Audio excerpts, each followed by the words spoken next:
You're listening to an Airwave Media Podcast. Christopher Media, let's make some noise. Hold your ears, folks. It's showtime. People pay good money to see this movie. When they go out to a theater, they want cold sodas, hot popcorn, and no monsters in the projection booth. Everyone pretend podcasting isn't boring. Turn it off. Turn it off.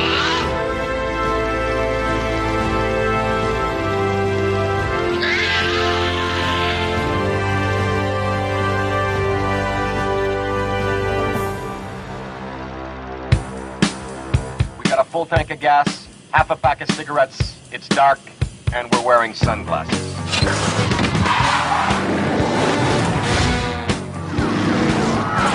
They want $5,000. Guess you're really up shit creek.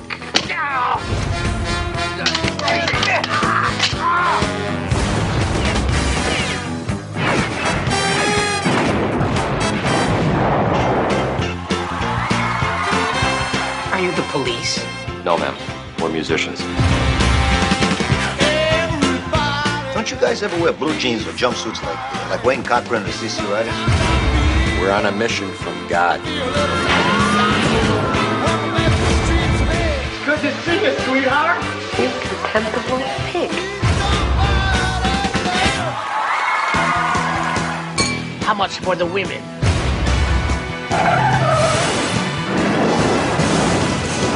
I'm gonna catch that sucker.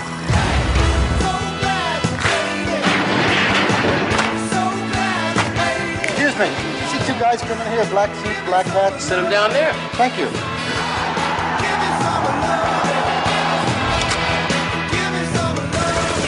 Oh, please don't kill us. You know I love you, baby. Let's go.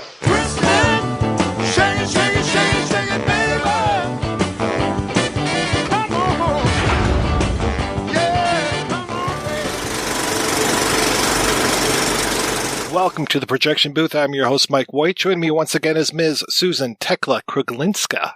I went to the mall, I got a haircut and some disco pants, and I'm ready to go. Also back in the booth is Mr. Brad Jones. I am recording this in a room right now that's actually just as, tight and cluttered as their apartment in this movie. Musical Month continues with a look at John Landis's 1980 film, The Blues Brothers. It's the story of Jake and Elwood Blues, two musicians who need to get $5,000 in order to pay back taxes on the orphanage where they grew up learning to be white blues singers. Of course, we are going to be spoiling this film, so be warned. If you haven't seen this 41-year-old film, please turn off the podcast and come back after you have. We will still be here. So, Susan, when was the first time you saw The Blues Brothers, either the movie or the act, and what did you think? They came out on Saturday Night Live when I was in elementary school, and I was raised Catholic and was forbidden to watch it. But somehow, of course, they trickled into my consciousness anyway, just like Mr. Bill. And, somehow, I don't know, even without the internet, I still knew who Mr. Bill was. King Tut, of course.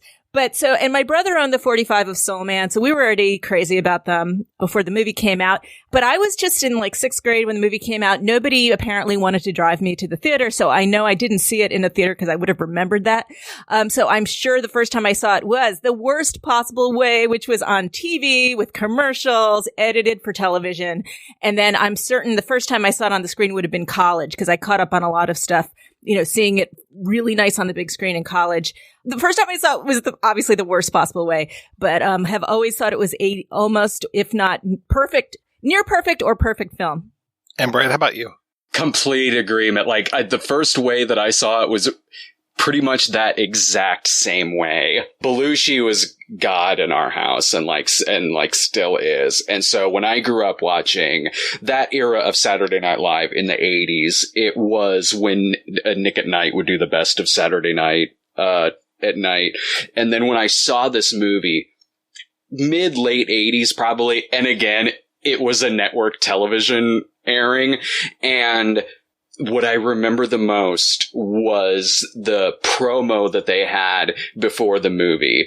And it shows the part in the movie where they're with Carrie Fisher at the end and he takes his sunglasses off. And I remember, I remember this. I remember being a little kid and thinking in my head going like, oh man, they spoiled that he eventually takes his sunglasses off. And watched it with my dad, seen it hundreds of times since then, and I remember being a little kid seeing it too, and the cameo, being the age I was at the time, the cameo geeking out the most that I did when I first saw it was the Paul Rubens cameo. I am the old man of the group, apparently, because I got to see this theatrically when I was 8 years old. Nice. I think we're the same age, or I'm even slightly older. I just was not allowed. And, nobody would drive me. Yeah, but I think I was a little older because I was in 6th grade. So you would have been, so you were 8, so you must have been 4th or something like that. That's too much math for me to subtract kindergarten. This was that great age. I mean, I talked on the Blade Runner episode that, my mom took me to see that. This was my neighbors down the street took me to see the Blues Brothers. I don't know if my folks would have approved had they known that they were taking me to see it, because to your guys' point, this movie was riddled with profanity. Not so much sex and violence, but my goodness, the profanity. And then, the TV cut of this, I have been looking high and low for the TV version of it because this was the TV cut for me. Just all of those hilarious ways that they tried to get around the swearing, especially the scene with the penguin at the beginning. Why is she beating them for saying you're up the creek? Forget it. $5,000, no problem. We'll have it for you in the morning. Let's go, Elwood. No. I will not take your filthy, stolen money. Well, then, I guess you're really up the creek. I beg your pardon. What did you say? I offered to help. Mm-hmm. You refused to take our money. Mm-hmm. Then I said, I guess you're really up the creek. Ow! Come on, Jake, take it easy, man. Elwood. Ow, my arm! Ow! Damn it! Stop! Ow! Ow! Stop! My arm! My neck! Ow! Stop! Ow, you fat penguin! I went to Chicago when I was in 12th grade, went around taking pictures of like the Picasso and those faces that you see on the Richard J. Daley building and all that. I was just such a nerd about the Blues Brothers. And I don't know why it's taken me over 10 years now to talk about this film, but it's one of those like mountains for me because this was something that I watched every time it was on cable.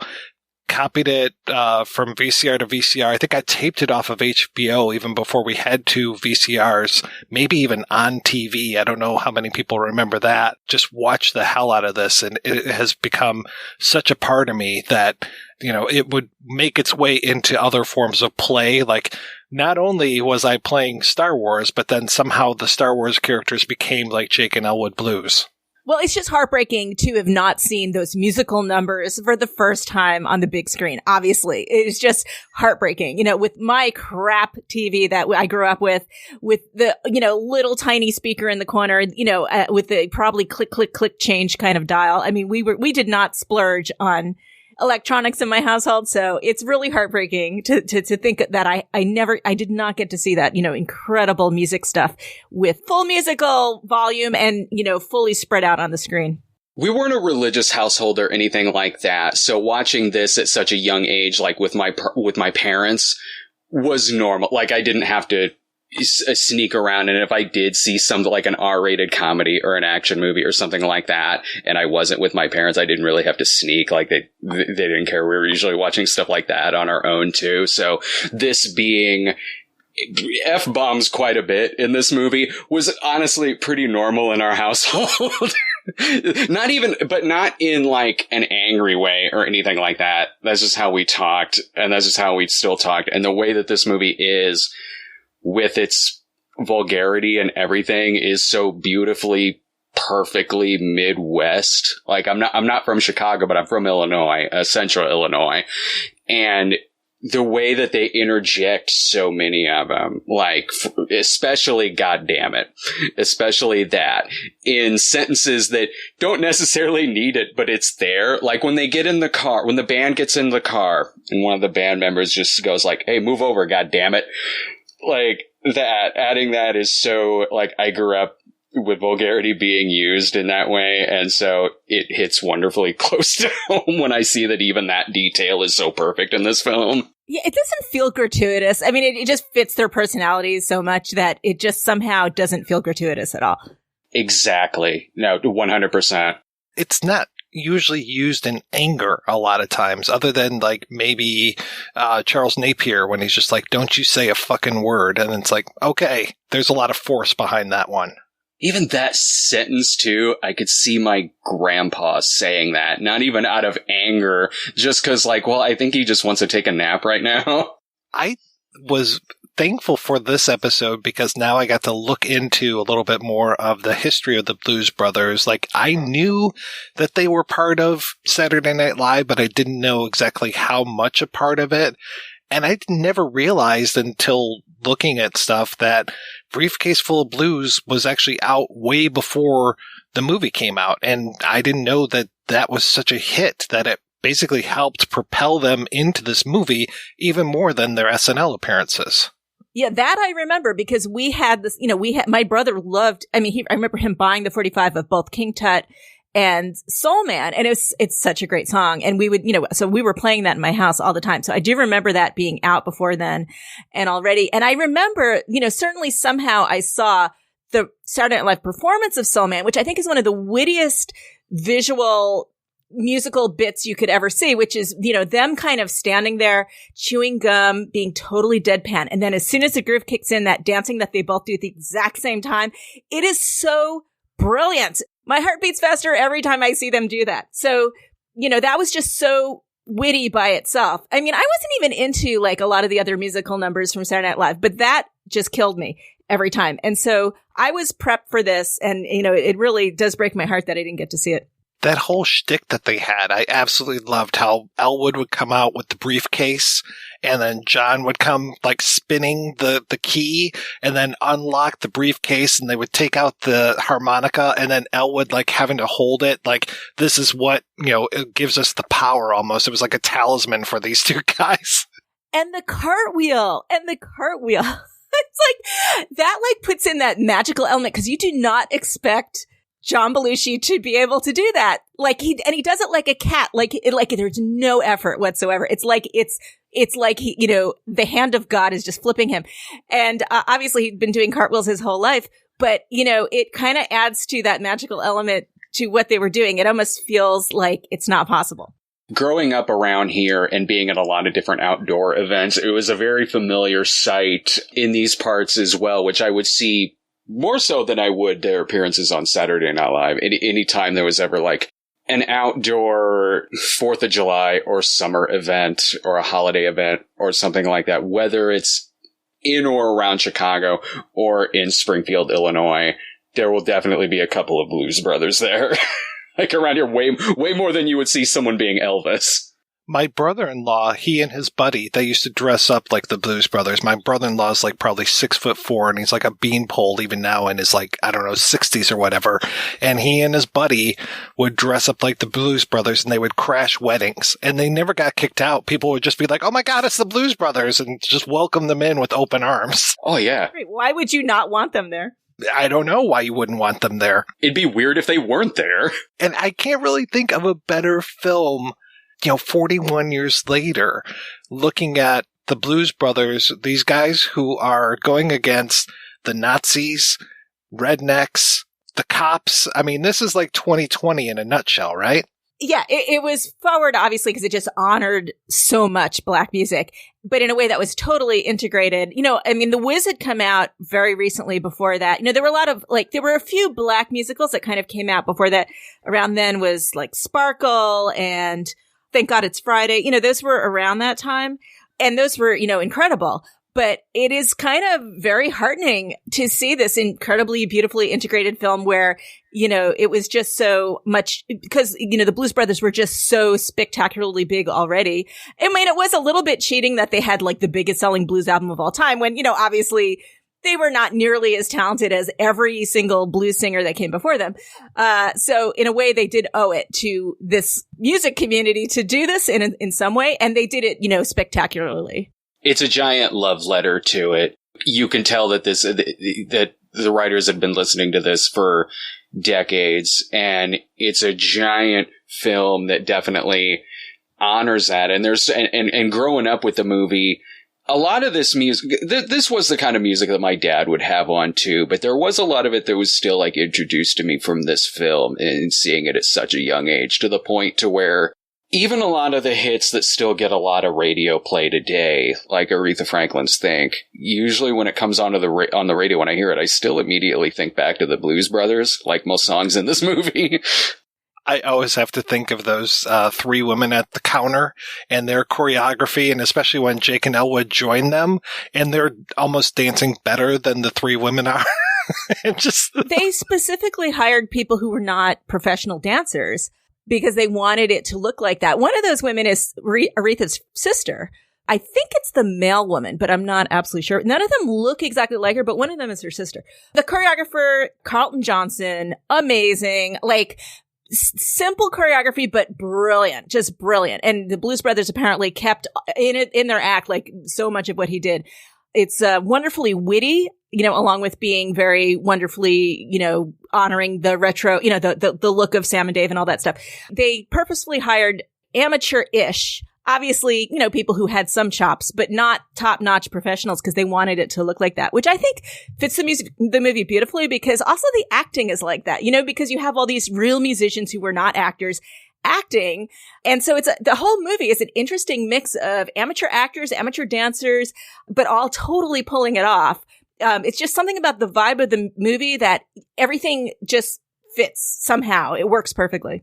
I was thinking that when I was watching it again, going like, you can tell who's an actor and who's not, but it did make you appreciate too when, there would be the ones where it's like, well, acting's certainly not their day job, but there is a charm about it. If the shit fits, where?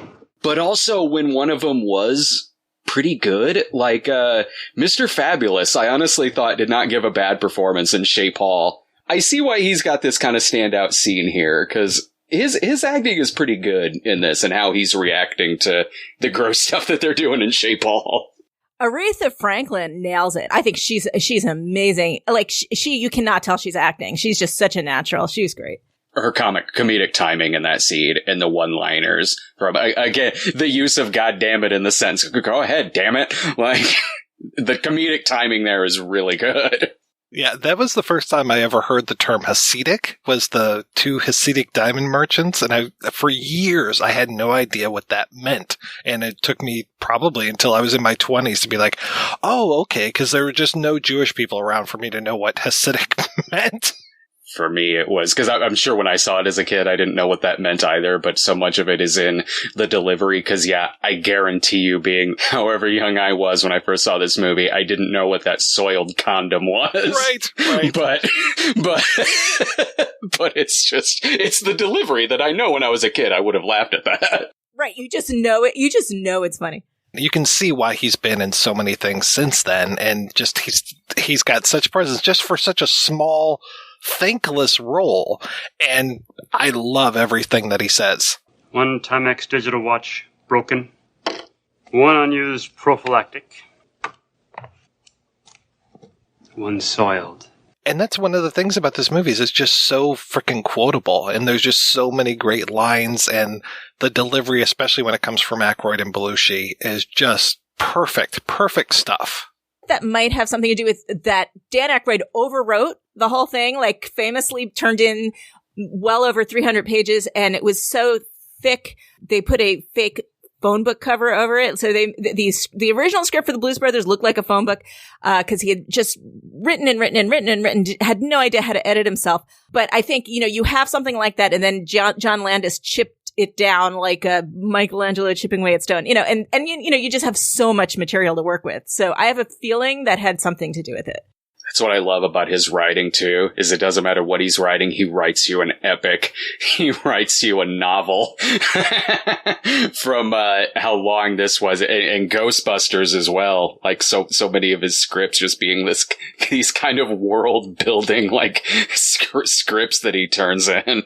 There's the musical numbers themselves, but then there's musicality that comes in other places where you don't necessarily expect it. Like, one of my favorite moments is when they're listening to Soothe Me by Sam and Dave, and they have that little exchange about rollers, the cops coming up behind them, and how that dialogue matches perfectly with the horns and the song itself.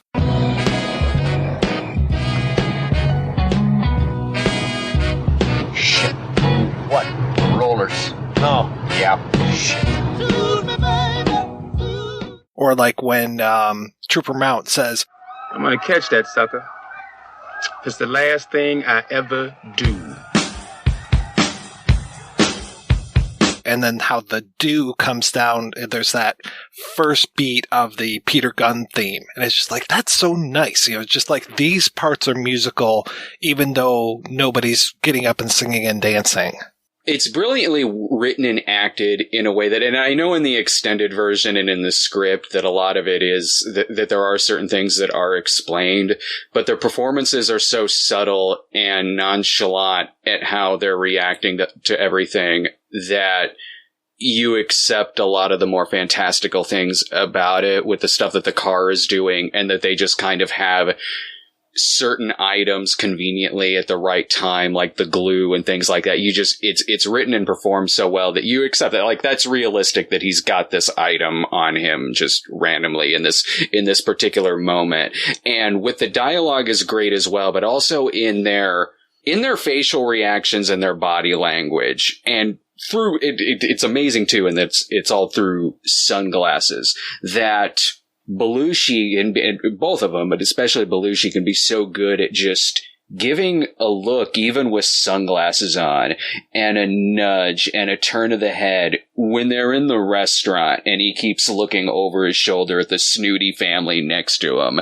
When he reacts to John Candy waving at him in the performance. Yeah, from the dialogue even right down to just their reactions. It's just great, subtle performances. I mean, there's so much amazing camera work and amazing editing, because that's really like the editing. I mean, and it's interesting that both the cinematographer and the editor really didn't have huge careers, but they both came from Kentucky Fried Movie. So Landis knew them from the get-go. And again, they didn't really go on to anything huge.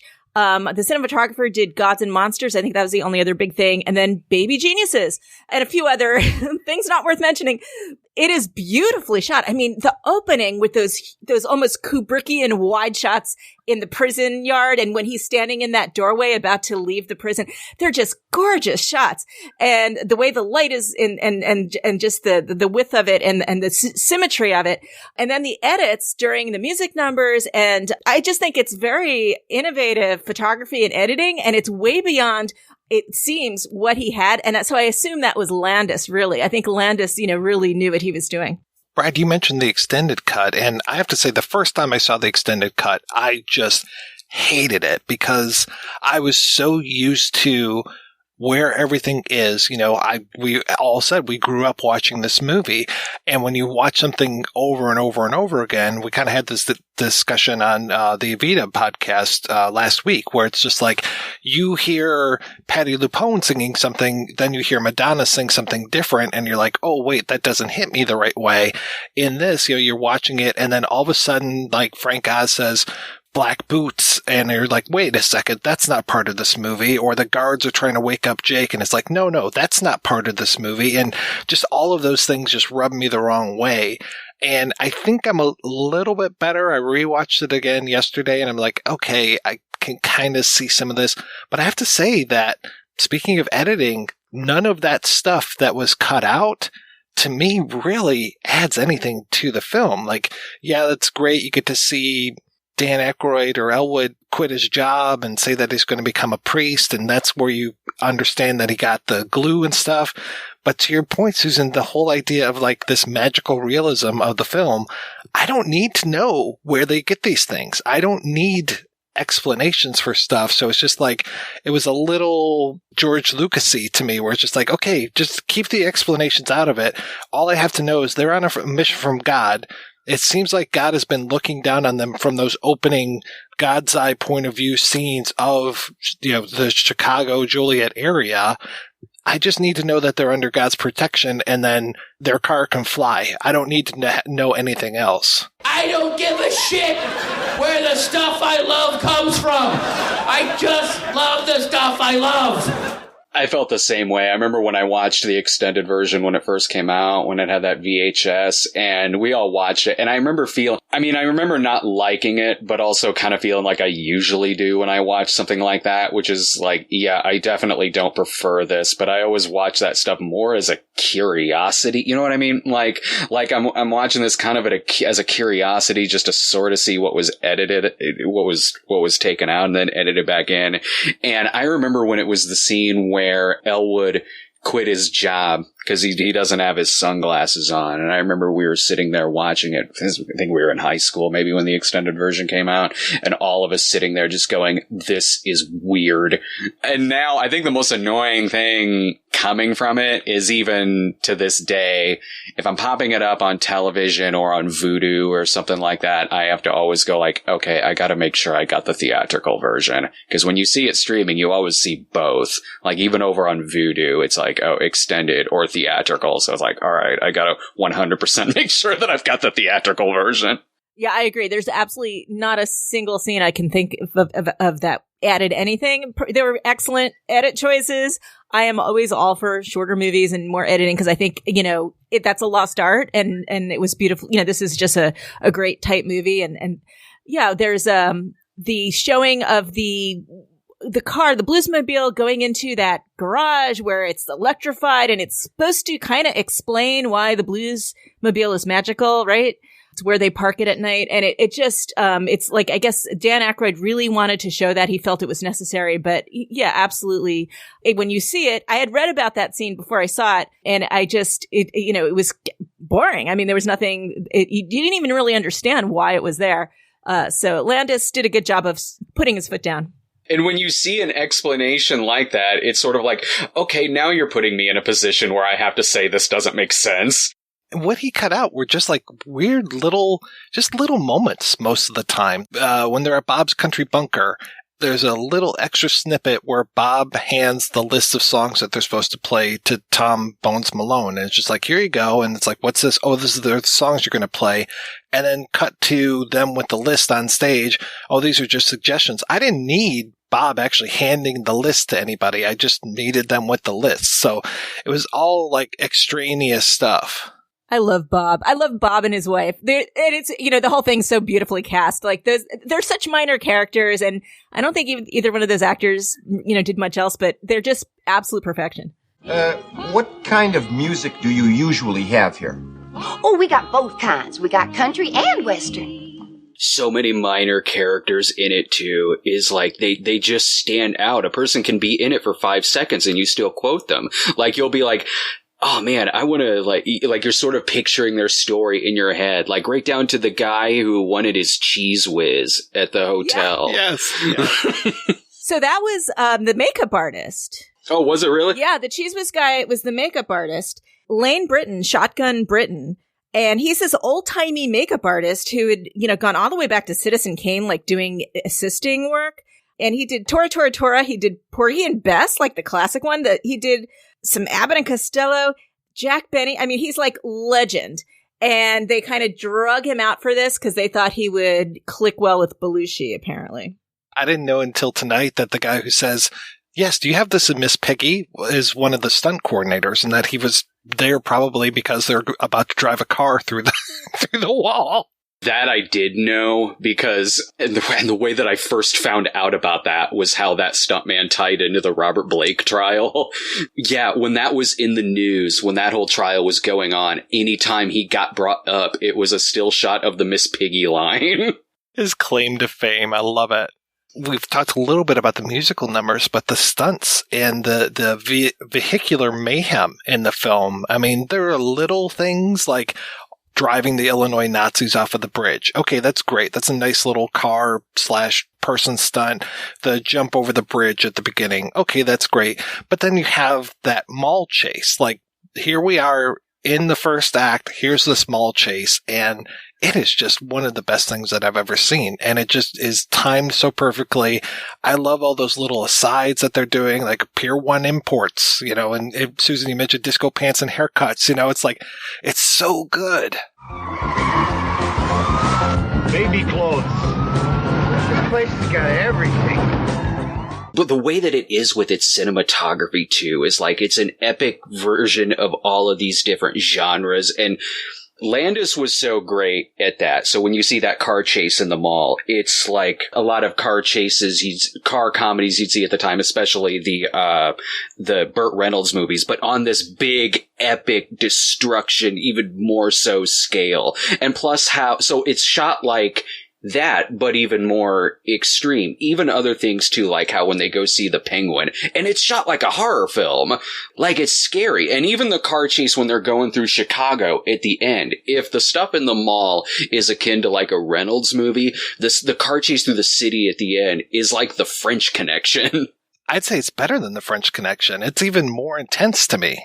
Oh yeah, I agree. I totally agree. Yeah, I cannot think of a more satisfying A, car chase scene, and B, the mall scene, the wrecking of the mall.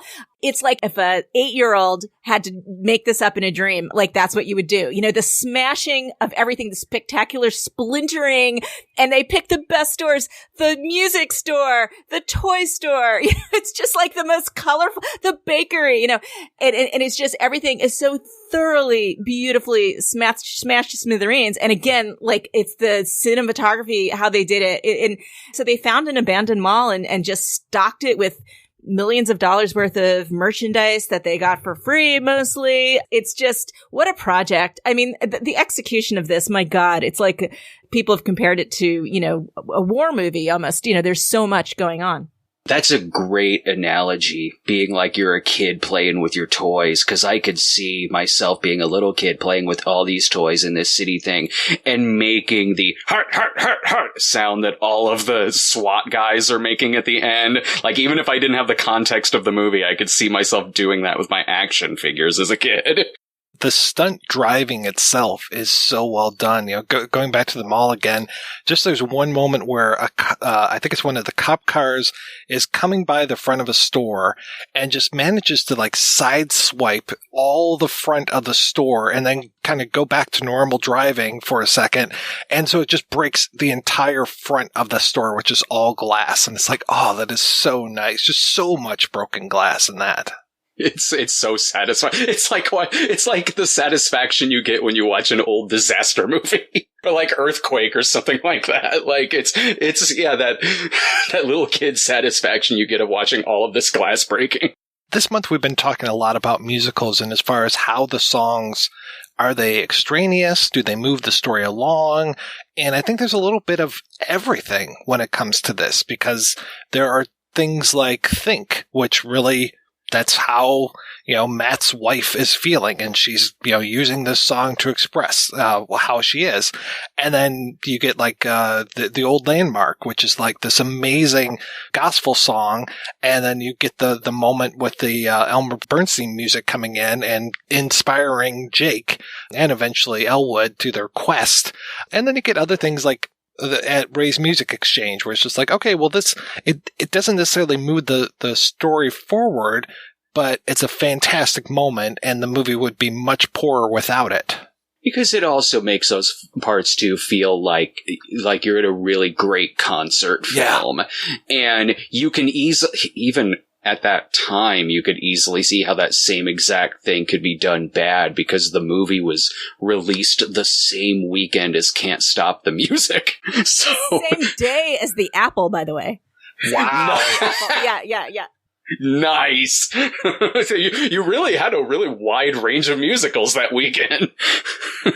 And you get those concert film moments. You get the Blues Brothers performing at the Palace Hotel Ballroom and doing 1.5 full songs, but it's fantastic. And there you get that choreography. I love when they start to dance together and dance all the way down to the end and all the way back and kind of go off the stage together. I love that you can feel the camaraderie between these two actors who were really like brothers in real life and playing brothers on screen. It just, they click so well. And how talented even the characters are, because I love the line that John Candy has when they first walk in, and he's like, "Well, wait a minute, I've never actually heard these guys sing." He actually wants to see this concert. It's amazing that John Candy doesn't interact, other than like a reverse shot, doesn't interact with Jake or Elwood at all in the entire film. Yeah, it is. And he's so underused, but of course it's perfect for him still. You know, it's just nice to see him there. It's kind of like Twiggy. It's just like a little nice, just another little delightful little accent to the movie. And it adds to this world, too, how even John Candy is, like, hilariously nonchalant about some stuff. Like he's reacting to it, certainly, but it is this world where he has this funny reaction to the car slamming in that semi-truck, in which the semi-truck driver keeps driving. And I love the hats, like Trooper Mount's hat being all destroyed. The dude's backwards, too, and his feet are sticking up over his chair. This movie, every time I watch it, I definitely want an orange whip. Who wants an orange whip? Orange whip? Orange whip? 3 orange whips. So on my shows, when I do podcasting, like I did The Shining, you were on that episode where we did the avocado scene. So I made an avocado. And then when I did, I'm doing Rosemary's Baby, of course, I made a vodka blush. So I made a orange whip to drink while I'm doing this. Just so people know, it's 1 ounce vodka, 1 ounce rum, 4 ounces orange juice, and 2 ounces cream. And then you blend it and then you put it over ice. And it's really good. And I am literally sipping an orange whip. But that actually, what they were referring to in the movie is the commercial product more than the cocktail. So I believe that they were supposed to do that as product placement. That kind of came in from the side, from the studio.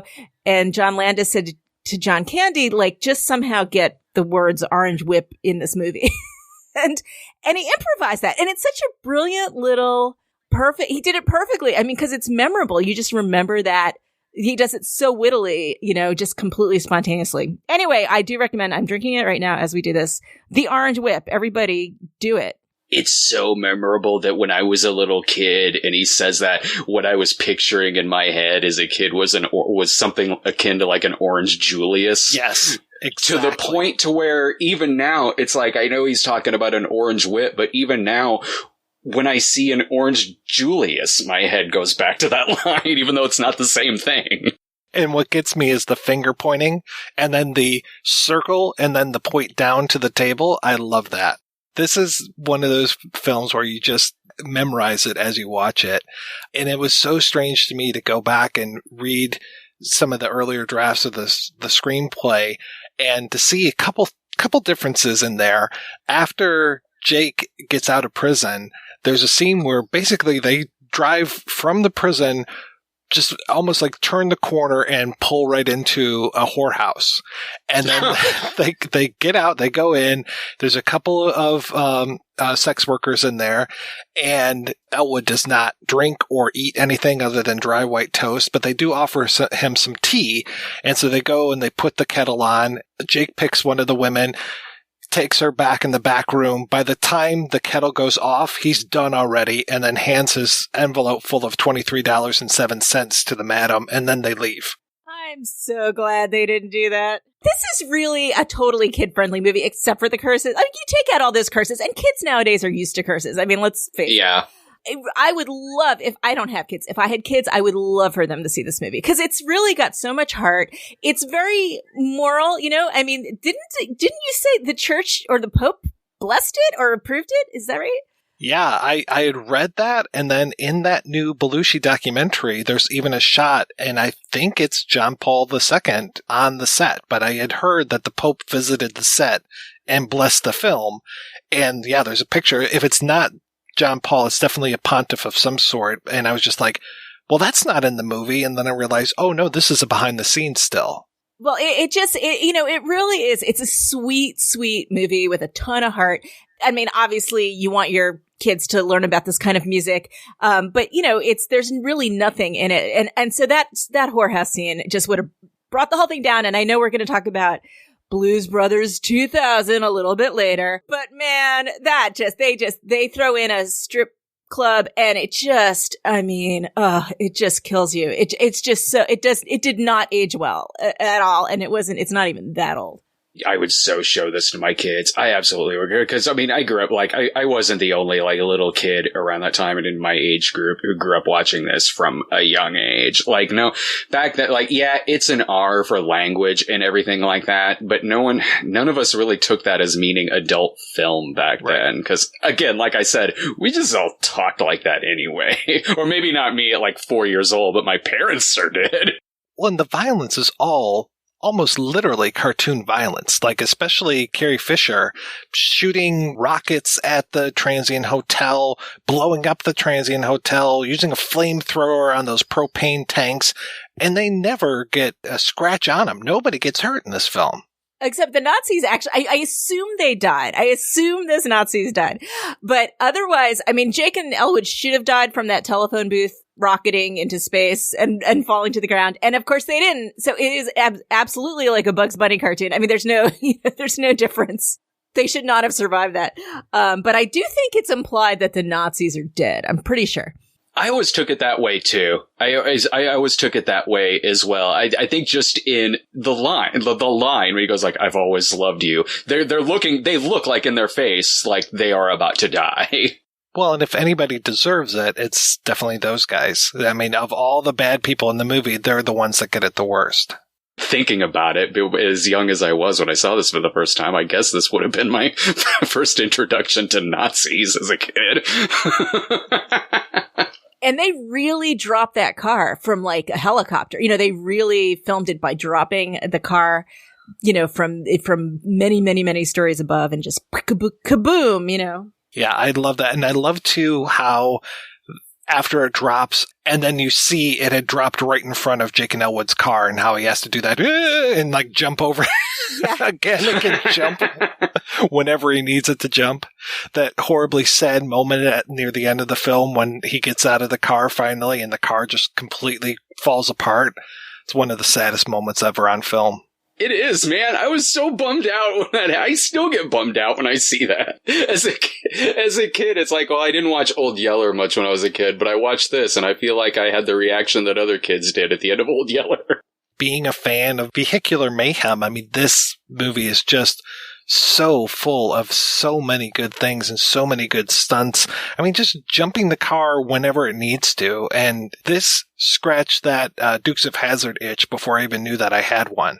And when they blow up the Vagrants Hotel and then they just, you know, crawl out of the wreckage, I actually saw someone explaining how they did that, which was, you know, and that's, again, this is all practical effects. They did miniature. That's a miniature. You know, there's a lot of miniatures in this and you just would never notice it. But that was, they took a photograph of that film still and placed it onto a miniature and then painted the car in front of it and like the tracks behind it were paintings, you know, taken from the still, and then they just blew up the miniature at a high speed and put in some flashes. And I should acknowledge the person who figured that out. It's someone from Industrial Light and Magic was just kind of watching it and going, "How did they do that?" You know, because he knew it was practical effects. Todd Vazzari. That's the person from Industrial Light and Magic who figured it out. The person who was doing these special effects was Albert Whitlock. It looks so convincing, too, because everything about it is so right. What you said earlier about, like, oh, they just actually dropped a car, you know, from a helicopter and everything. So, you know, if I'm watching this, someone and I turn to him and be like, "Oh, no, dude, they actually blew up like a real building in downtown Chicago." It'd probably be like, "Okay, well, I guess I buy it." I could believe that they really blew up a big building in the city. I never ever thought about that. I thought for sure that it was a big building, and I never realized that the Bluesmobile is a miniature in some shots. Like even the shot where it's like flipping over end, I never knew that that was a miniature that they shot. I just thought, oh, they did this with the car, so kind of ruined my magic. We forget in the year 2020 that miniatures were a thing, and they were quite effective. They were great. How it inspired the most random movies, too. It's just by sheer coincidence, a week or so ago, I did an episode on the slasher movie, Happy Birthday to Me, that opens with these drunk college students jumping a bridge with their car in the same exact way, albeit not as epically shot as John Landis did. In fact, one of them it doesn't work. It straight up just falls into the water. I'm like, watching it go like, hey, like, it is a very inspirational movie, right down to this also happened in a slasher film that came out the next year. And just all those crashed cop cars. I mean, I'm pretty sure those were all real. And that just was incredible that they could do that. And I love my favorite part of when they crash so many of those cars, because there's a couple of times when they do it, when they're all like coming down the hill after Elwood makes a turn, quote unquote. But when they crash inside the city, when Elwood takes a hard left, I love how frustrated the cops are that they get out of the car and start shooting at them. Yes, I do too. And that even it leads to the like unnecessary force of the Blues Brothers has been approved. Yes. Like, that's one of those explanations where I'm like, okay, that works, because that's such an over-the-top cartoonish line. And yeah, like, them just opening fire on Lower Wacker is hilarious. And I mean, it broke a record for most cars used, right? 103 or something like that? Yeah, I think it did. And I think it was topped by the sequel and then topped again pretty much immediately afterwards. Yeah, I did. That was how I remembered that, was because I knew they mentioned that when the sequel came out, that they wanted to top that record with the first one. Again, these were really, they shut down Chicago, lots of areas of Chicago, and would for miles have the streets shut down. And, and those cars were going 100 miles an hour, and, the whole thing. It was just, it was all real. You would never do that now. Never in a million years. Yeah, I love that Landis, after he watched dailies, he was like, this doesn't look like it's real, so they ended up having to put pedestrians on the street to kind of give you like a gauge of how real people were walking. Yeah, he wanted to make sure that he was spending that money and you knew it. Oh, yeah. You have it's funny, but you also have anxiety watching it. Those bicyclists that go by, oh my God. And all the people in the Honorable Richard J. Daley Plaza that are all scattering like the wind. It's like, okay, I can tell that one shot is being shot without a car, or possibly without a car, and just kind of pushing through the crowd. But there is definitely the car going through the crowd as well. And it's just like, this is like some Jackie Chan level shit going on here. They always use stunt people whenever they had that kind of scene. So it was never, real extras. It was always just they hired tons of stunt people. It mimics too how Belushi is in the mall when he's pointing out all the stores, and it's like they're kind of going on this tourism thing while in the middle of a car chase. And that's right down to kind of mimicking too how a lot of people are, myself included, watch the finale and you are pointing out locations. Even the other day when my wife and I were watching it, when it showed the Picasso, like there's all this destruction and mayhem and these chases going on. And my wife, kind of like Belushi in the mall, she's pointing, going like, hey, look, the Picasso. And I'm like, yeah. If my estimations are correct, we should be very close to the Honorable Richard J. Daley Plaza. That's where they got that Picasso. Yep. The other thing that always kind of confused me about the film was I knew that so many of the players in the band were from the Saturday Night Live orchestra. At least, the horn section was definitely all Saturday Night Live, and people forget just like how great that band was in the 70s. This is before things just kind of went to shit with that band. They might be better now, but I haven't watched them since maybe Will Ferrell was on, so it's been a while. And then you get Matt Guitar Murphy and Donald Duck Dunn and all of these amazing players. I always wondered why Paul Schaefer wasn't involved, and then I was looking at the script, and Paul Schaefer is actually written in the script, and he's Paul the Shiv Schaefer, and rather than Murph and the Magic Tones, it's Paul and the Plush Tones. And I have to say, Paul, the script version of Paul, is so obnoxious. I was always a big Letterman fan, but Paul Schaefer, he's such a cartoon character. He was even on that show. I found him annoying, and I'm kind of glad. He works perfectly for Blues Brothers 2000, but I'm kind of glad he couldn't make it. I don't know. That's just me. I do love Paul. I also grew up on Letterman and everything, and when I do see him in movies, sometimes he works, but I remember when I saw Blues Brothers 2000, and when he pops up in that movie, I remember thinking the same thing, just going like, yeah, I'm kind of glad this wasn't in the first film.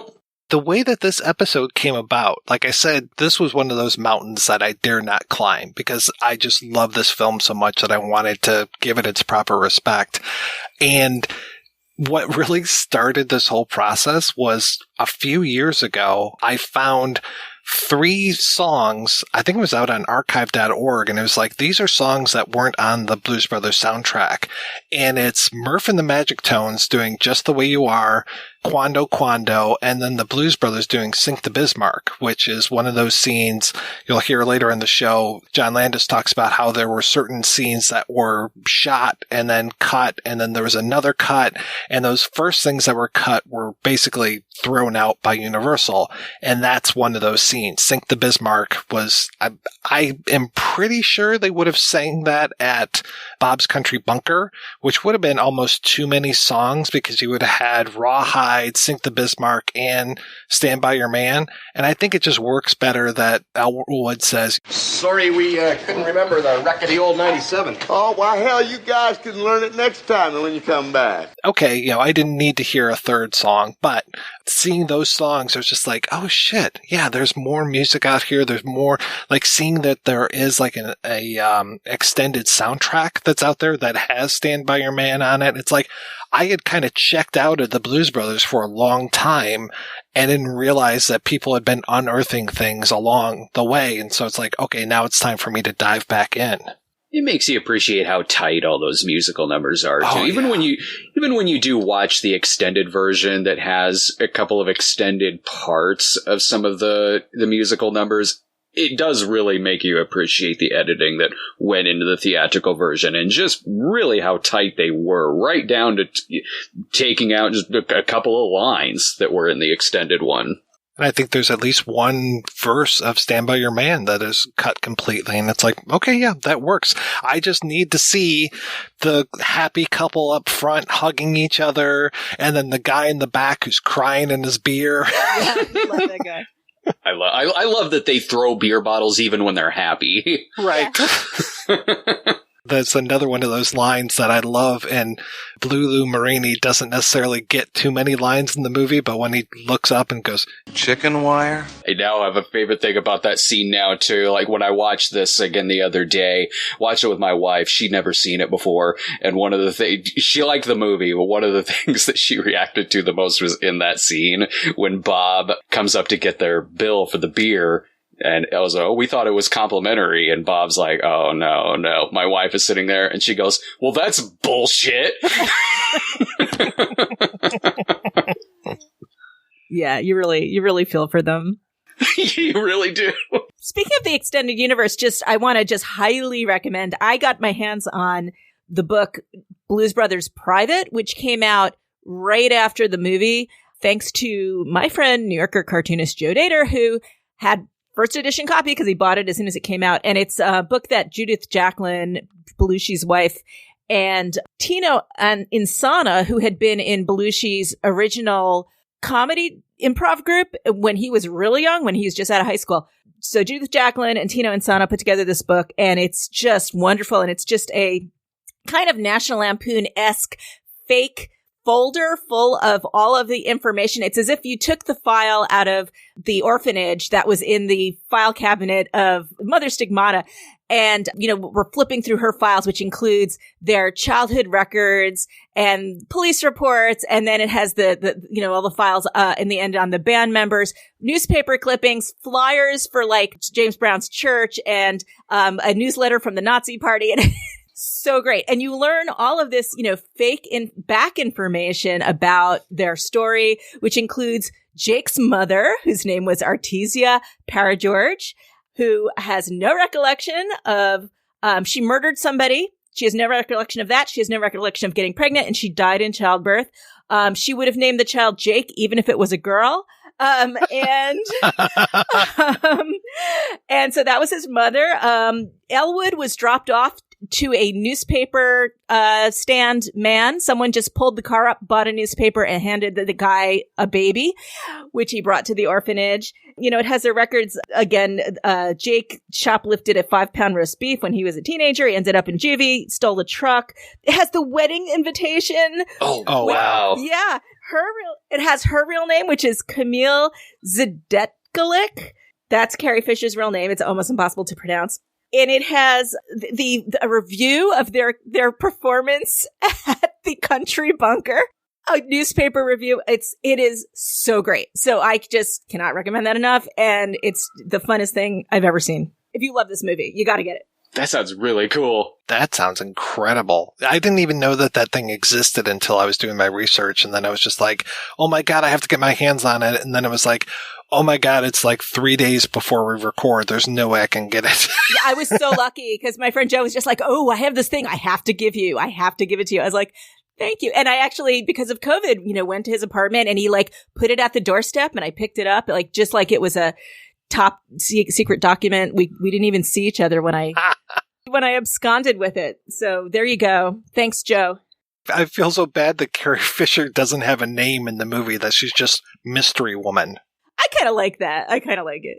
I like, too, how there's a real symmetry to the film as we get more antagonists, like we as we go through the film, it's like Carrie Fisher's trying to kill them. The cops are after them. Now the rednecks are after them, the good old boys, and now the Nazi party. I think I switched 2 of those.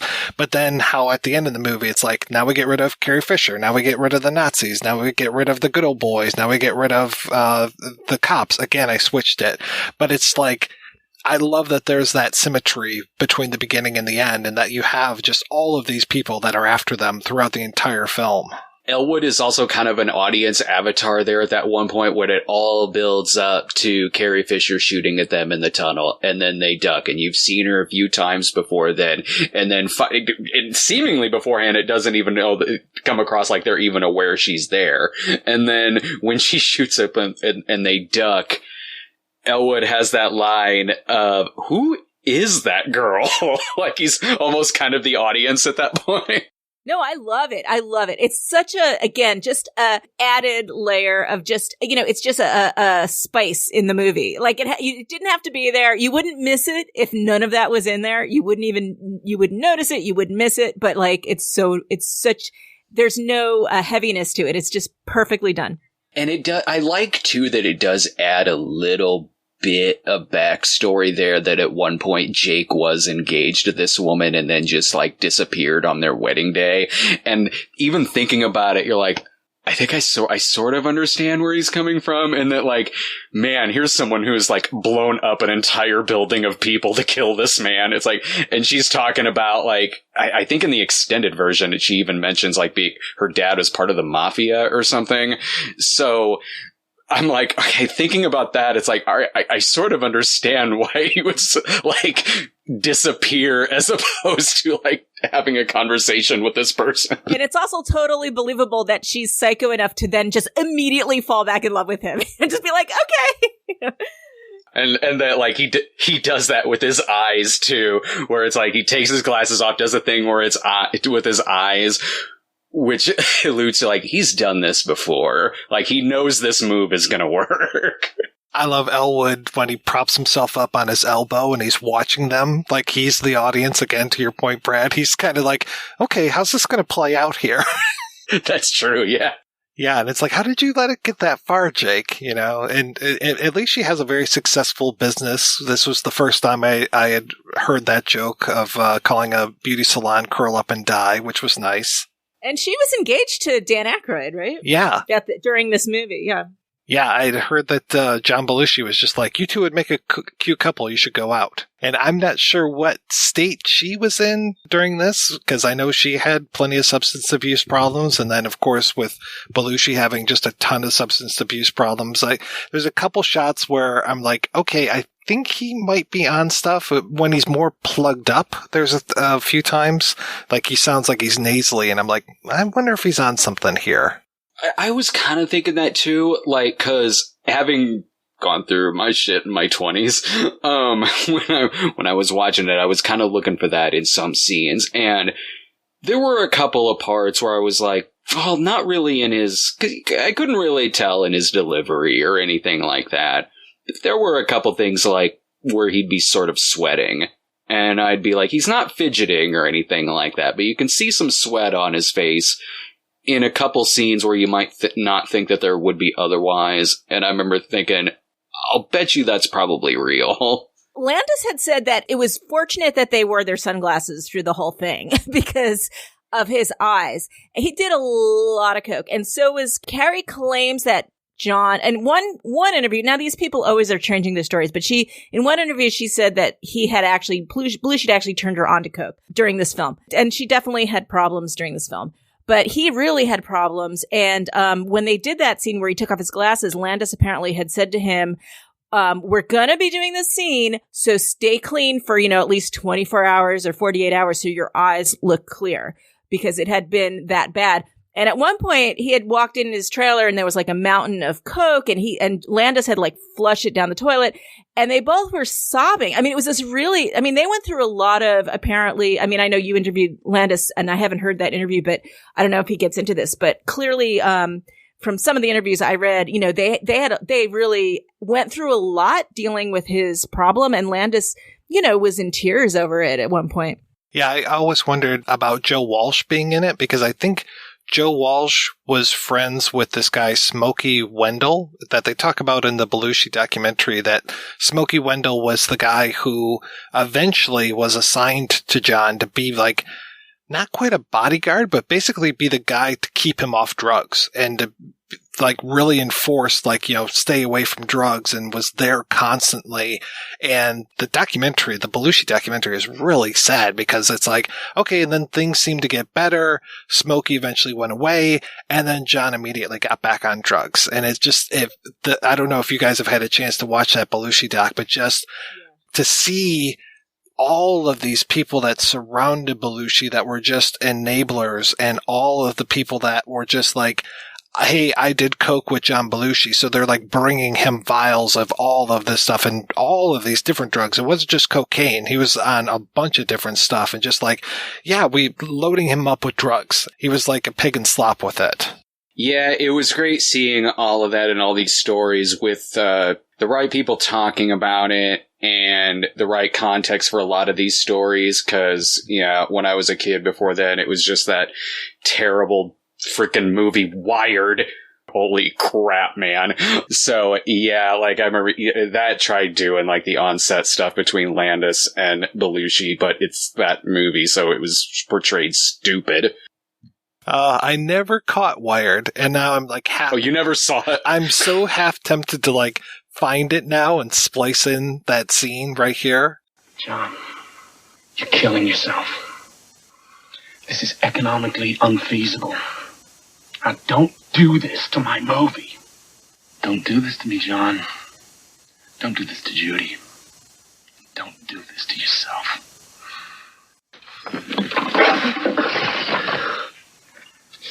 My God, I just punched the star of my movie. I actually didn't even remember that they made a movie out of that, because I know the Woodward book, but yeah. It was Michael Chiklis playing Belushi, if memory serves. Jeez. He does an alright job. Like, there are a couple moments in the movie that sort of work. Other than that, it's like one of the worst trying to be like It's a Wonderful Life things you'll ever see, because the movie starts with John's ghost waking up in the morgue, and he's being taken around by Ray Sharkey, who plays his guardian angel, who's a Latino cab driver named Angel. I'm not making any of this up. This happens in this movie. And so when it's showing the part where like Landis punches him out in the trailer on set of the Blues Brothers, but it's done like you're watching this after school special where the guy playing Landis just goes, "Oh my God, I just punched my movie star." Like it's, oh my God. I gotta stop myself because I'll go on a rant about this movie. If you've never seen it, You'll be in for some surprises when you watch that movie.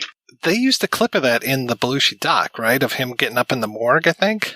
Yeah, that's the beginning of the movie. He wakes up in the morgue because the morgue attendant leaves a donut sitting on top of the body. And then Belushi wakes up like he's Bluto going, huh, eats this donut, wakes up in the morgue, and runs out like it's Bluto running out of the room where the horse died. You're watching it going, I don't think this really happened. Like, it's so beyond, like, jaw-droppingly tasteless. Yeah, this was a huge, what they considered to be a hugely bloated budget. I read there were like 5 films that were in this ballpark within a couple of years of each other. The Star Trek, 1941, we know that movie. Apocalypse Now, Heaven's Gate, and the Blues Brothers. They were all in the 25 million range. And back then that was like, huge. That was crazy. People thought that was crazy. I think this was worth every penny. I think you could see the money and it is all well spent. A lot of people thought it was a little bit of a crime to spend that much money on a movie like this. It works in this because you can tell that's not their only focus. Like, there's a lot of big budget movies of that time that I enjoy primarily for seeing the scope of the money on screen. I do like Heaven's Gate, but I'll admit most of my enjoyment from that comes from just kind of seeing the money and the scope of this epic. It definitely doesn't have anything to do with the characters or anything like that. Whereas the Blues Brothers, yeah, you can sit there and admire that you definitely do see the money on screen, but you can tell that there's so much passion in every aspect of this movie. From certainly, yeah, the spectacle of it, but also the comedy and the subtleness of the comedy and the performances and the chemistry and the soundtrack and everything. You can tell that their heart was so 100% into every aspect of the movie. And yeah, including the budget, definitely the budget too.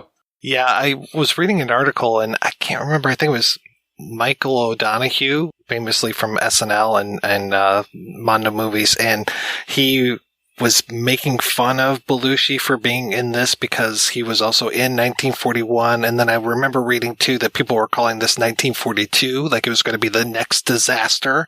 And you couldn't get farther away from 1941 with this movie, in my opinion, anyway, because I don't want to kick a dog when it's down, but 1941 is just one of the worst things to me. I'll balance it out here, don't worry, because I love 1941. I adore 1941. I grew up with that movie too, and it wasn't until, because my parents also really loved 1941, so I also grew up with that film, and it wasn't until way years later that I knew that it was a bomb, or not, like, I mean, it wasn't like Heaven's Gate bomb or anything like that, but it didn't make as much as Jaws or Close Encounters or anything like that, but a critical bomb, certainly. I still watch that movie and laugh, and you can certainly tell that, like, spectacle was probably one of their main priorities with that, but I still do laugh at its comedy. With the Blues Brothers, though, it's a much more focused movie. Whereas 1941's very ensemble. There's a lot of different stories going on between the Tim Matheson stuff, the Robert Stack stuff, the things with Wally and all that. Whereas the Blues Brothers it's more focused. It's primarily, there's a lot of side stuff going on, but it all ties into the Blues Brothers. It all has to do with those two main characters. So it's a more focused movie, certainly. I think there's just a lot more wit in the Blues Brothers. This was just much more developed. I mean, a lot of these great classic movies were projects that were around for a long time. I mean, Rocky Horror Picture Show, I was just thinking about that movie recently. They had been working on that for years. They had workshopped it, and then it was a tiny little thing, and then it grew and grew for years and years until they made the movie. And, a lot of movies are like that. And clearly the Blues Brothers was just an idea that they were kicking around for a while, for a few years at least. And so it had time to really gel into a very witty thing. And then, all the stars came together because obviously the choreography, the musical numbers are so witty. And, Landis was so perfect directing this. And I don't know, there is some magical element to this that I just think they must have felt as they were making it. You could just, you could see that somehow everything was clicking really beautifully, even when it was difficult to do. Kind of in a way, Jaws, it's a little comparable to Jaws, where it was difficult, but, you kind of, working with actors who weren't great actors and dancers who weren't great dancers, it just had some magic to it. They were giving them backstories. I remember the liner notes to Briefcase Full of Blues had like a whole, Jake had a vision. It was his. It was the only one he ever had. I had this like whole mythology that they were talking about. You know, you talked about the book, and they already were talking about like the Rock Island City orphanage. So they were working on this 2 years before the movie came out, and it's just a matter of like taking that 354-page script that Aykroyd put together and trying to winnow it down into an actual movie. So let's make it a mini-series. These days, I'm surprised that it wouldn't be. You know, they did try to make it into a cartoon for a little while. And the Super Nintendo game. And then they made Blues Brothers 2000, but we can talk about that in a bit. Sweet. Yeah. Stay tuned. All right, let's go ahead and take a break and play a trio of interviews. First up, we're going to hear from Laila Nablusi, who was the production coordinator on Briefcase Full of Blues. After that, we'll hear from Trooper Mount himself, Stephen Williams, and then we'll hear from the director of the Blues Brothers, John Landis. And we'll be back with all of those right after these brief messages. It's not easy having a good time, and it's not cheap either. Every week, the projection booth brings you a new show, possibly even two, focusing on all genres of cinema. If you've sat through the 7-hour Conan episode, the 6-hour Star Wars episode, or even the hour-long Superman episode, you know that Mike and his co-host put forth a lot of work into researching the movies, tracking down the interview subjects, and putting together one of the best podcasts on the internet. Now I'm asking you if you can repay all that hard work by giving back to the projection booth. The show has a Patreon fundraiser at Patreon. That's patreon.com/projection booth. You can donate as little as $1 a month. That's $12 a year. At least 50 great shows and 2 terrible ones. That's the price of 2 matinee tickets. Now isn't the projection booth worth it? Once again, that's patreon.com/projection booth. Donate today. It's the right thing to do.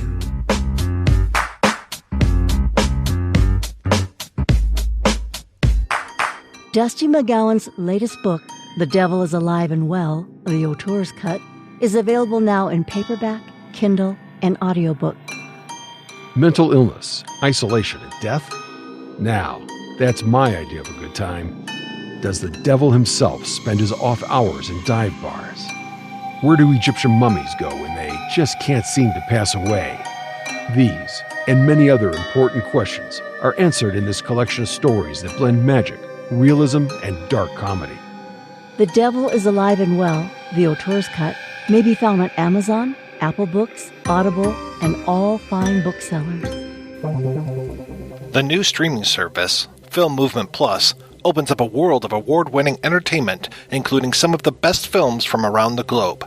Among the hundreds of titles waiting for you to discover are some of the best films from 2020, including The Wild Goose Lake, Zombie Child, and more.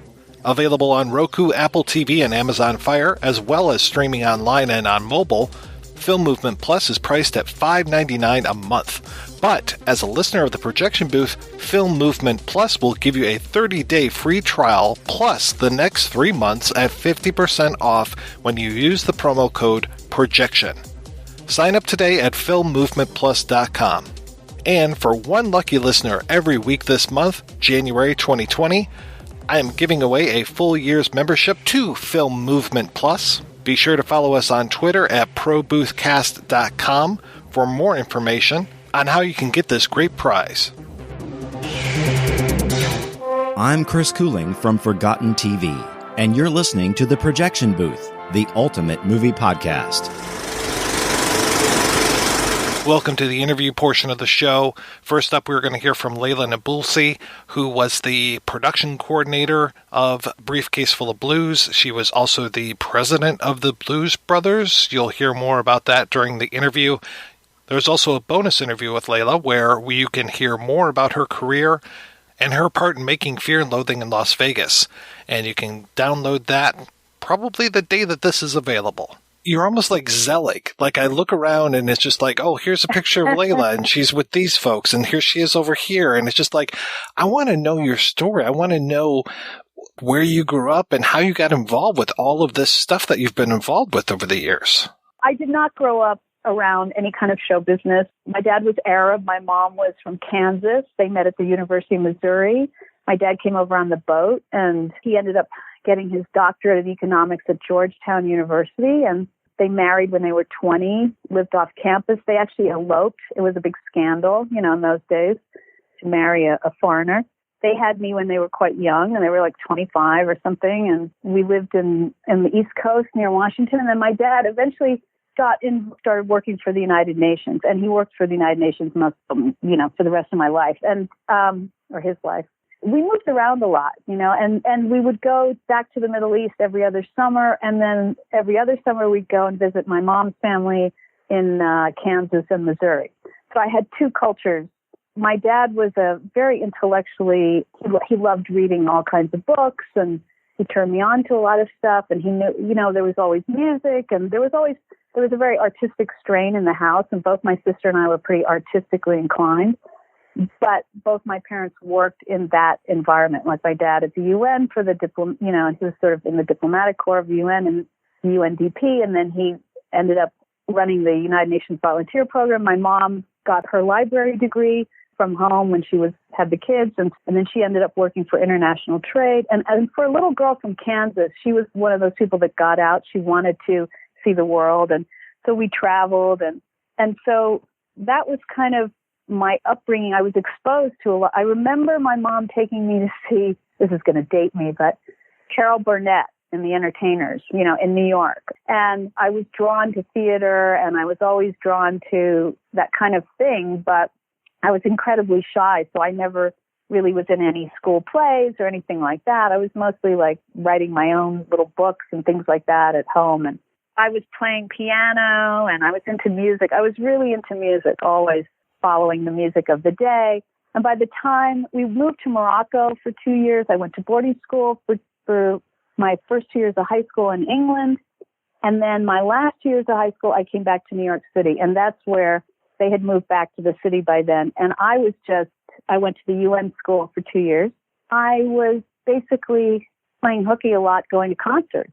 I mean, I saw Ziggy Stardust the first time he came to New York, and I was just a teenager running around with my friends and getting in. I don't know how we got into these places. I don't remember buying a ticket and I was a Deadhead when I was 16, and I went to all the Dead concerts, and and then I kind of ran away from home because I wasn't good. I didn't want to go to college, and I went to college. I skipped a year and hitchhiked through Europe with my best girlfriend from the UN school, who was Alyssa Guest, who was Chris Guest's sister. And in fact, that's how that whole connection happened. When we were her father was also in the UN. So when we were in high school, we went to see Lemmings because her older brother Chris, was in Lemmings with John Belushi and Chevy Chase and all those guys.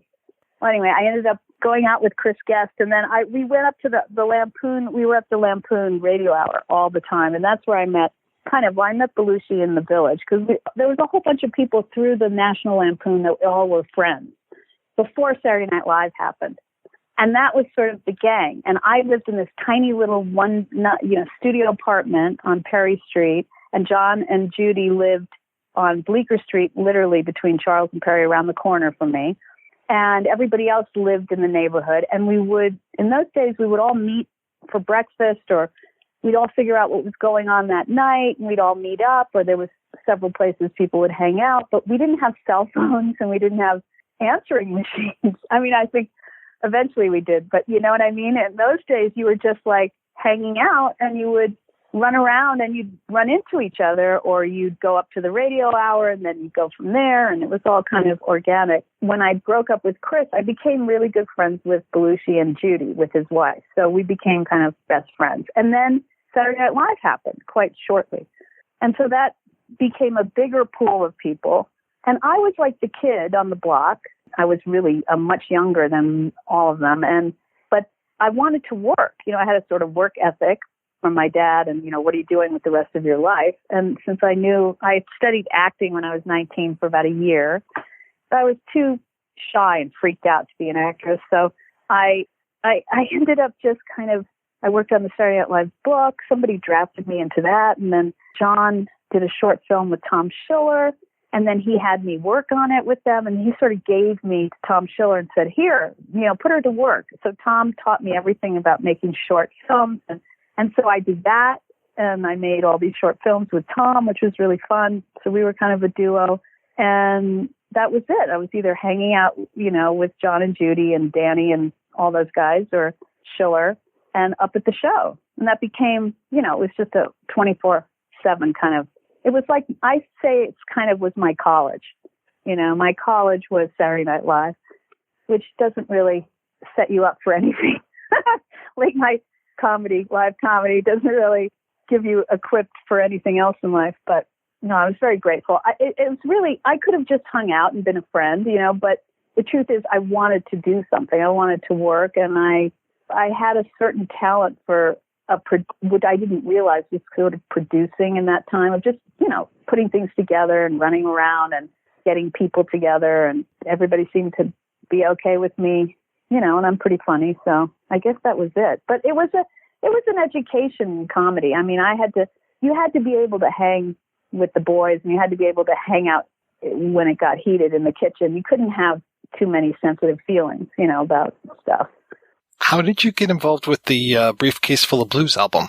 If I was going to write a book about those years, I thought that things that happened in like 4 years all happened in 1978. It all happened so fast. But in the fall of 77, he was shooting Animal House in Oregon, and then he and Judy were there, and I didn't go there, but he met this guy, Curtis Salgado, which I'm sure you've heard of him. He was a blues musician, and he started hanging out with Curtis, and Curtis turned him on to the blues and really gave him a big education in the blues. And John just fell in love with the music. So when he came back from shooting, there was a period where he just forced us to listen to the blues all day and all night.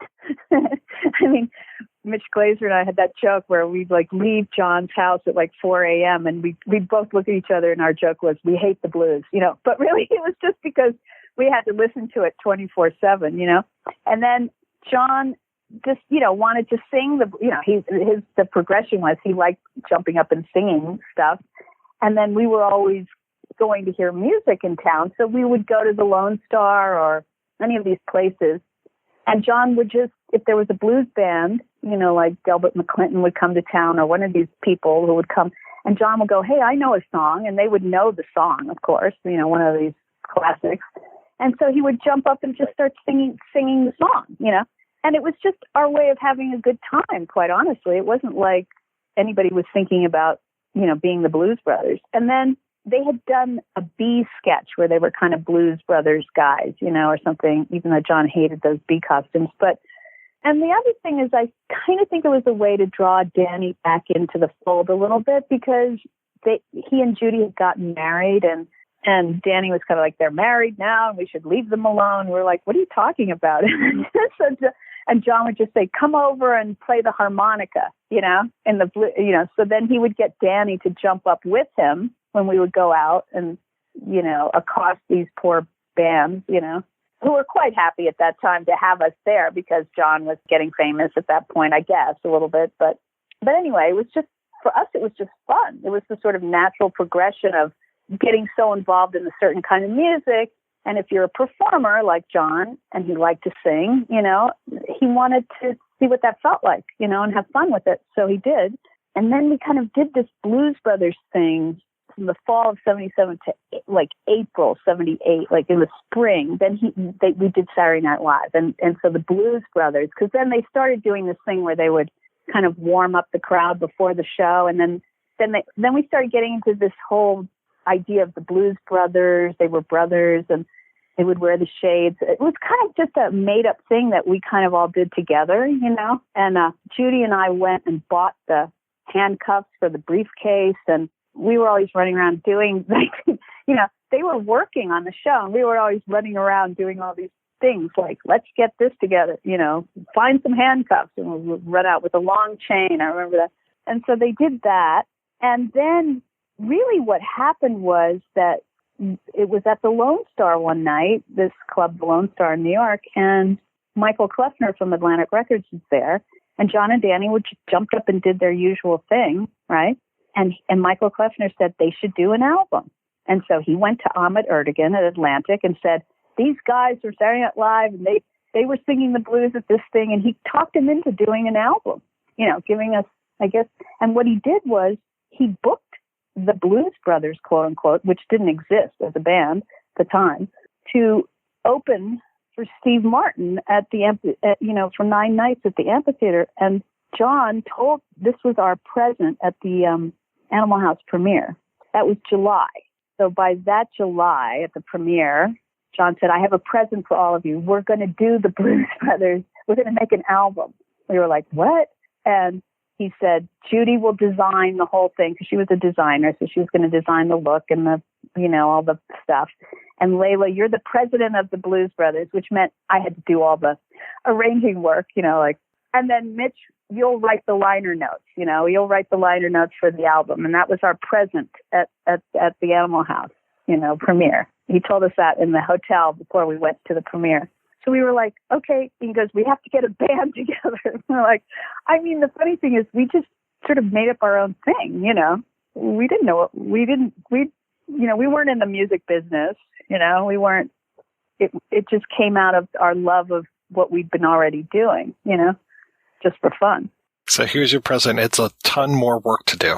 President of the Blues Brothers meant that I did like 5 jobs that you would normally do if you were running a band. Okay, let's just say tour manager, road manager, travel agent, anything. I had 11 guys, and anything they needed, wanted, had to get, from the equipment to it was me.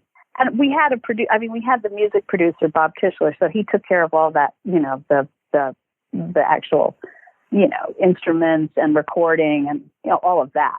But everything else I did by myself. And those were the days, too, when you didn't have internet or anything, right? So you're doing everything by landlines and pieces of paper. I remember, when we got to, we all stayed at the Sunset Marquee, and my room was just piles of papers all on the floor, right? Just different piles of different things that I was doing.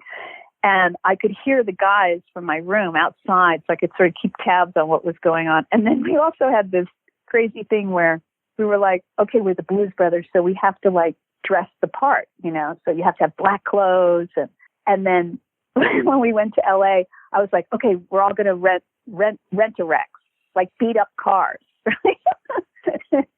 and everybody went along with it, except for the one true blues person in the band, Matt Guitar Murphy was coming from Chicago. He was like, I don't want a wreck. I don't want a car that's a wreck. I was like, oh, okay. So I had to get him and he didn't want to stay with us at the Sunset Marquee. He stayed at the Tropicana. He was like the real blues guy. We were just dressing the part. Well, we all had the blues, but, and it was so funny because we were all in black and in this whole sort of thing of the Blues Brothers and this sort of we're the blues. And Steve Martin's crew, we were opening for Steve Martin, and he was all dressed in white, and he had this sort of very uptown Tony crowd in his dressing rooms, where they were always sipping champagne or, white wine. They were totally different than us, and we were the bad crowd and they were the good crowd, Did you help put together the band and see how all of these pieces fit together? Oh, yeah. Wow. Oh, totally. Yeah. And also the songs that we picked and transcribing the songs. Okay. That was my job as well. So the funny story about that was there was this song that because, you couldn't look up lyrics on Google, right? Some of those blues lyrics are really obscure, you'd had to find the recordings and listen to them over and over again and try to write them down. I really liked lyrics, so I was kind of good at it. But there was one song, Dust My Broom, which was an Elmore James song. Elmore James and I think Robert Johnson wrote it. But anyway, it's one of those songs that you can't understand a word they're saying on the song. And no matter how many different versions I listened to, they'd be like, "Dust my broom," blah, blah, blah, I'm like, what? And it was on the list of songs we wanted to do. And I mean, I spent so many hours on that song, and I was laughing about it today because I looked it up to see, wait, I wonder what the lyrics are, So I looked it up, and they have like 10 different versions, so they don't know what the lyrics are either. But I finally told John, I said, we're not doing this fucking song, okay? I'm sorry. I don't know what they're saying. Unless you want to make up your own lyrics, we're not doing it. So we didn't do it. I also tried to get them to do Love Is Like an Itching in My Heart, that Supreme song, which wasn't really the blues. And we rehearsed it once, but it didn't work either. But beyond that, we rehearsed for 2 weeks, less than 2 weeks in LA. The band had never played together before, but we put them together. I mean, some of them had played together before because they were really the core of it was the Saturday Night Live band. You had Steve Jordan on drums, and the three horn players initially started with the three horn players from the show. And then we had met Cropper and Duck Dunn on New Year's Eve at this party, which was weird that we met them right before that. So, of course, when we were putting the band together, we thought, oh, yeah, let's get them. But it was, it was kind of, when I think back on it, and also when we were told we were going to do this album, and John told us, that was July. We were at the amphitheater in September. And in those days, there weren't hours with lawyers and deal making and all that stuff. It was like, okay, we're doing it. I don't know how.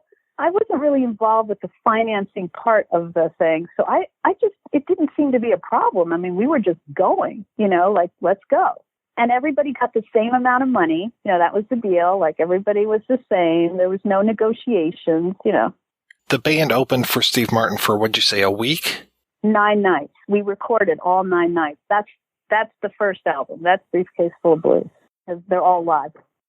So did you then work and say, like, this is the best take of this is the best take of that, and let's stitch them all together? No, I didn't work. That was Bob Tischler, the music producer side of it. And as I remember it, I think they just took the best takes. We did the same set pretty much, every night. So they didn't do a lot. I don't think they did a lot of editing. They just did the best takes of each song, I guess, because it came out really fast. It wasn't like they were in the studio for months or anything with it. It was sort of like, okay, here it is. You're recording in September, and I want to say that this hit the streets, very quickly thereafter. Yeah, I actually don't know. I was going to look that date up because I was curious, because that's what I'm saying. From the time John told us, then we did Carnegie Hall, October 11th. Then we did Winterland, and we closed New Year's Eve. We closed the Winterland. It was the last performance at Winterland, and we opened for the Grateful Dead. Then we went double platinum, and then we were at the R&R convention. Like, the R&R convention was like 70, I don't know when the radio and record, whatever that thing is, that was like sometime shortly after, where we got our platinum and gold albums and everything. And it was, less than a year. That's what I'm saying. Like, I'm like, it's just all, when I think back on it, it didn't seem like it was so fast, because that's just the way we did things. And we were so used to Saturday Night Live, where you do a show in a week. We were all trained to kind of, we're putting on a show. Okay, we're putting on a show. We can do it. We can rehearse in 2 weeks. We can get it up. That's the kind of types of what we were used to. So for us, it didn't seem like a big deal. And I think a lot of people were really surprised when we showed up at the amphitheater, because I think they thought it was going to be like a joke thing. When the music was so good, they were like, wait, what? Like, it's a real band, So that was kind of gratifying, I have to say. Because I don't think anyone didn't really realize obviously they didn't know what we were doing because we were doing it so fast, but also when people came to the amphitheater, they were like shocked, because it was such a great show, and the music was so awesome, live. What happens after they go double platinum with this? What happens to you as the president of the Blues Brothers? Things got a little bit weird because, when things get big and suddenly you're a very young person who should really be in college, and you're sitting on top of the biggest band in the country at that moment, you know what I mean? The double platinum band or whatever. And suddenly you're in the music business, you know, and suddenly you're like, wait a minute, and it becomes all like sharky and, you know, different kind of waters, you know.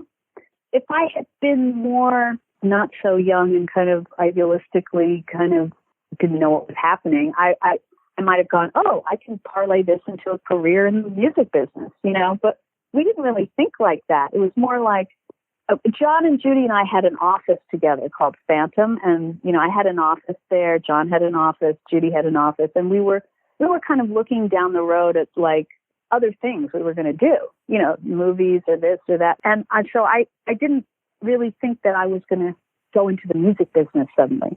I didn't know if I really liked the music business because after the R&R convention, which was kind of not so great, and there was something about it that we didn't like. It felt corporate, even though we weren't, and John and Danny weren't. It just started to feel like, oh no, now we're in this thing. It's a big deal now. And that sort of changes things. And I don't know, you know, John and Danny had left the show, and then I stayed for like another half of the year, and I did a couple more films with Schiller, and then I ended up moving to Colorado. I left and ran away with Hunter Thompson, so that's what I did. Laila, thank you so much. I think I rattled on a lot.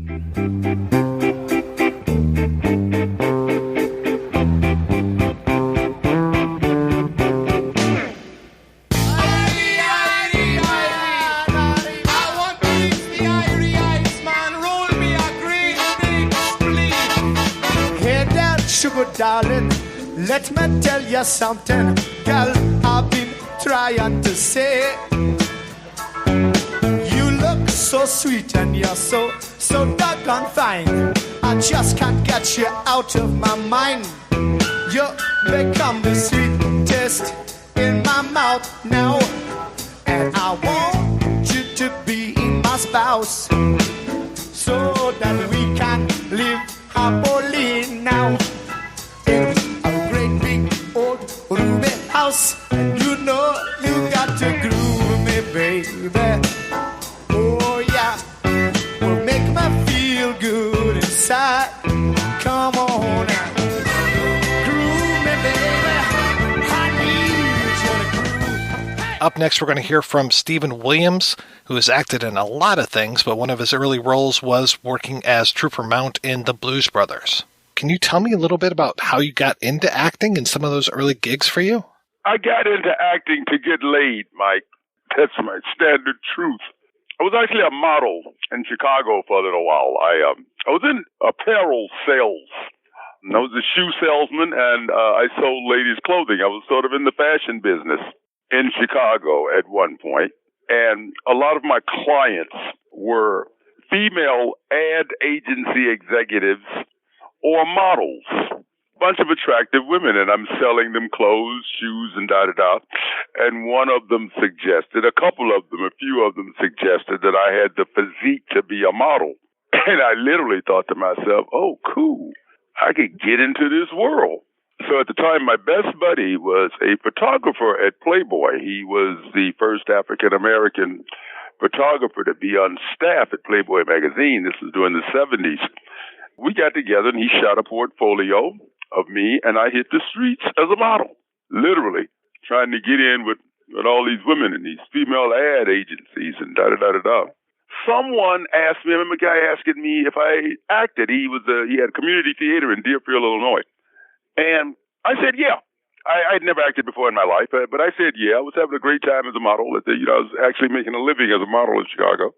And I went and did this play called Slow Dance on the Killing Ground. It was a 3-character, 3-hour play. 2 weeks to go. One of the actors had fallen out. They had shortened the play, of course, to about 2.5 hours. And I went in and did this role and got good reviews.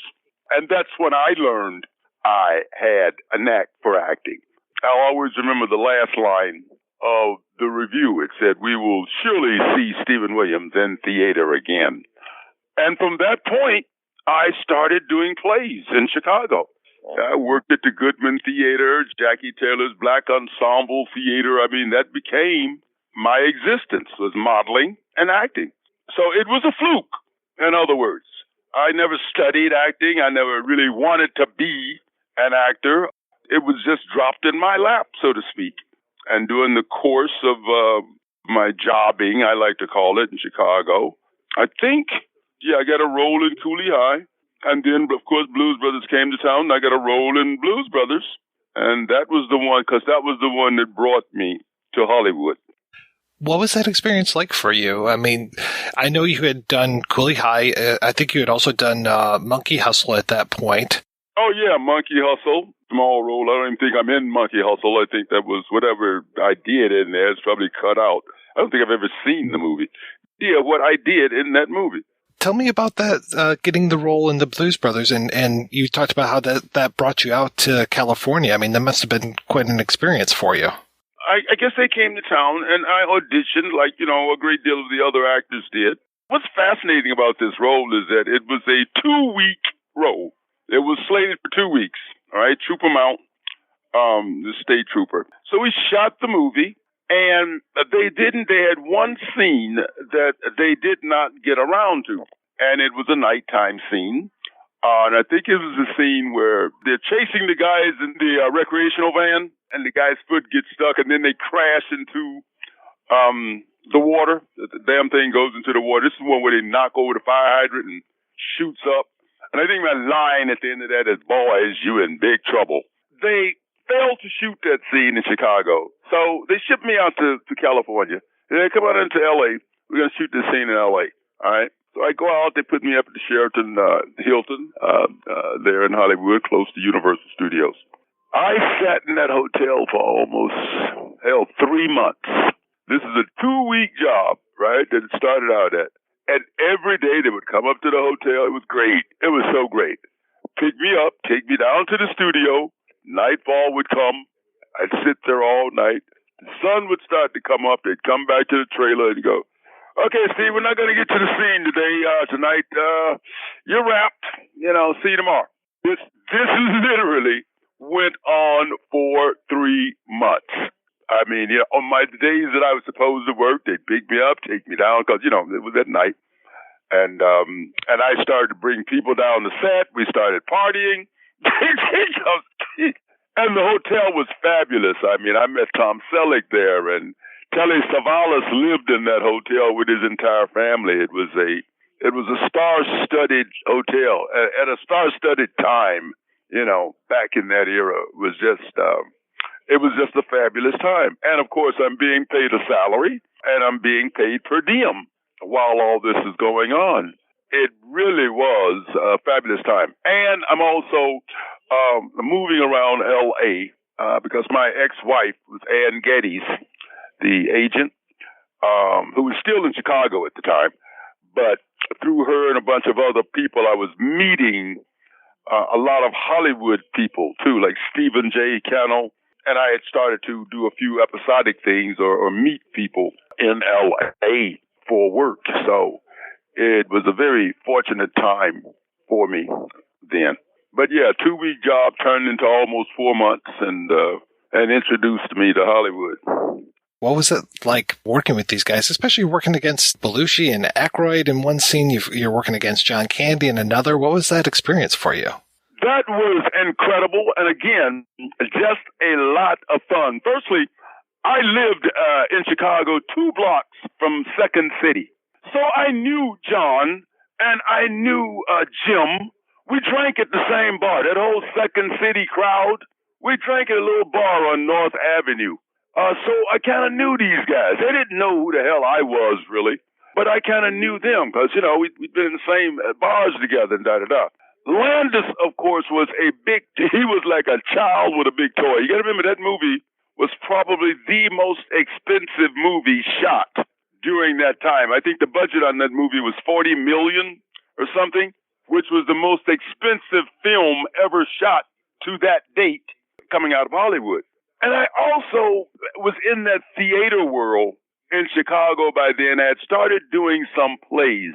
People have asked me, who's your hero? Who impresses you? No one.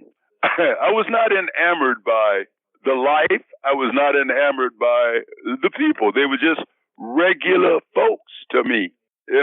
I'll say something about that later on in terms of I finally figured out that I did have at least one hero in the business.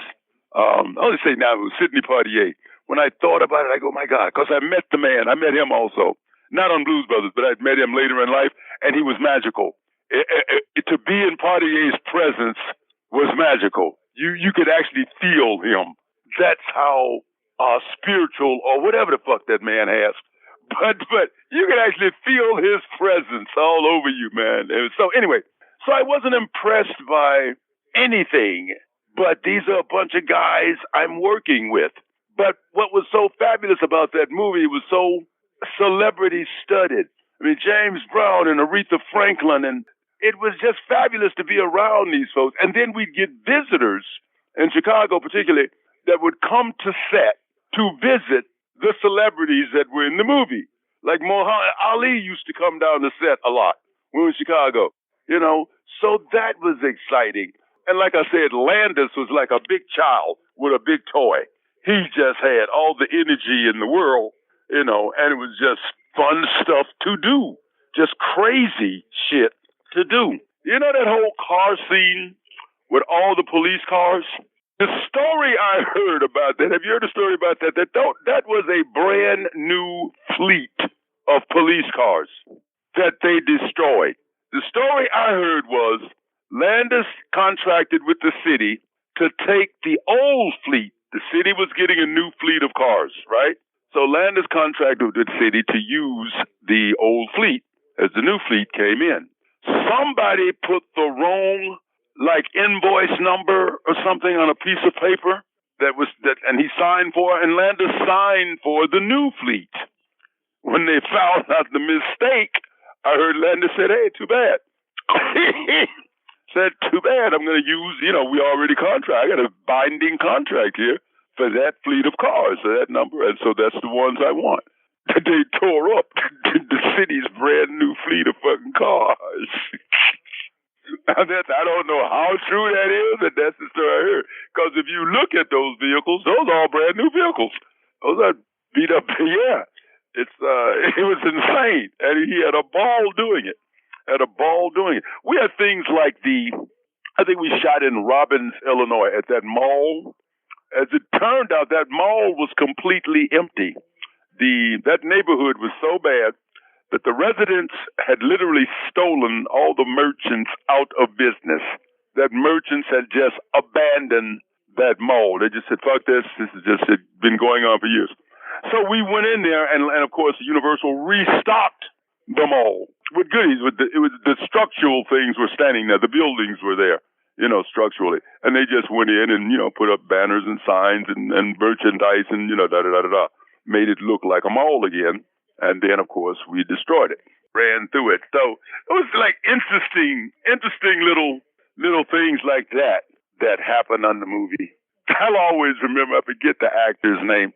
I'll always remember one guy getting fired on the way to work his first day. We're all in a van. We got about 13 of us in a van traveling out to set. And Landis was in the van with us, and this one guy lights up a cigarette. And those were the days when, you know, smoking was cool everywhere, you know. But Landis said, hey, man, we got 13 guys in this packed van. You know, I appreciate it if you put the cigarette out. Guy goes, hey, man, I'll smoke if I want to. I said, come on, man. There's some of these people in here, you know, don't dig smoke, got asthma, da-da.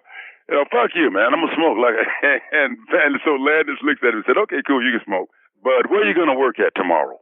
The guy didn't know who John was. The guy had not met the director and didn't know who John was. So John fired his ass before he even got to set. Fired his ass right there on the van, right there on the little bus.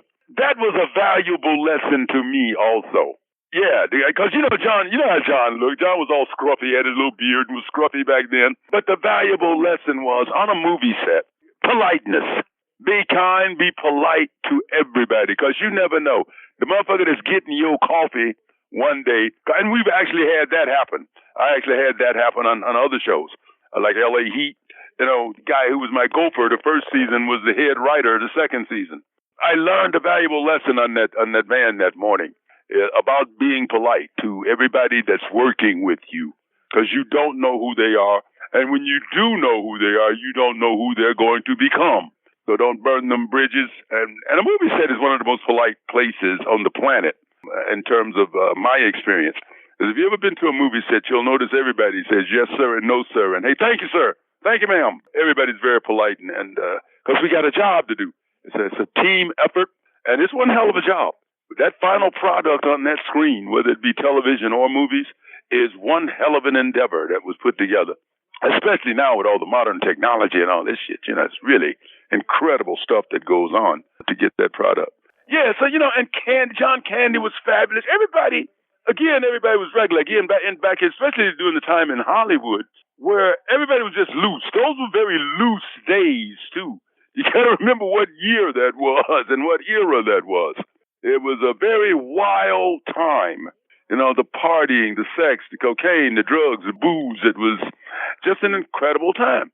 And everybody, the band, those boys in the band, everybody, we all was at the, the hotel, and we had a ball. And it was just people. It was like a big party. It was a big party. Maybe I should have been, but again, I was too naive to be impressed. These were just regular folks to me. But I'm sure you were impressed when Muhammad Ali comes down to the set. Oh, yeah. He's another one of those people whose presence is an incredible presence. Yeah, so him visiting the set was cool in the game.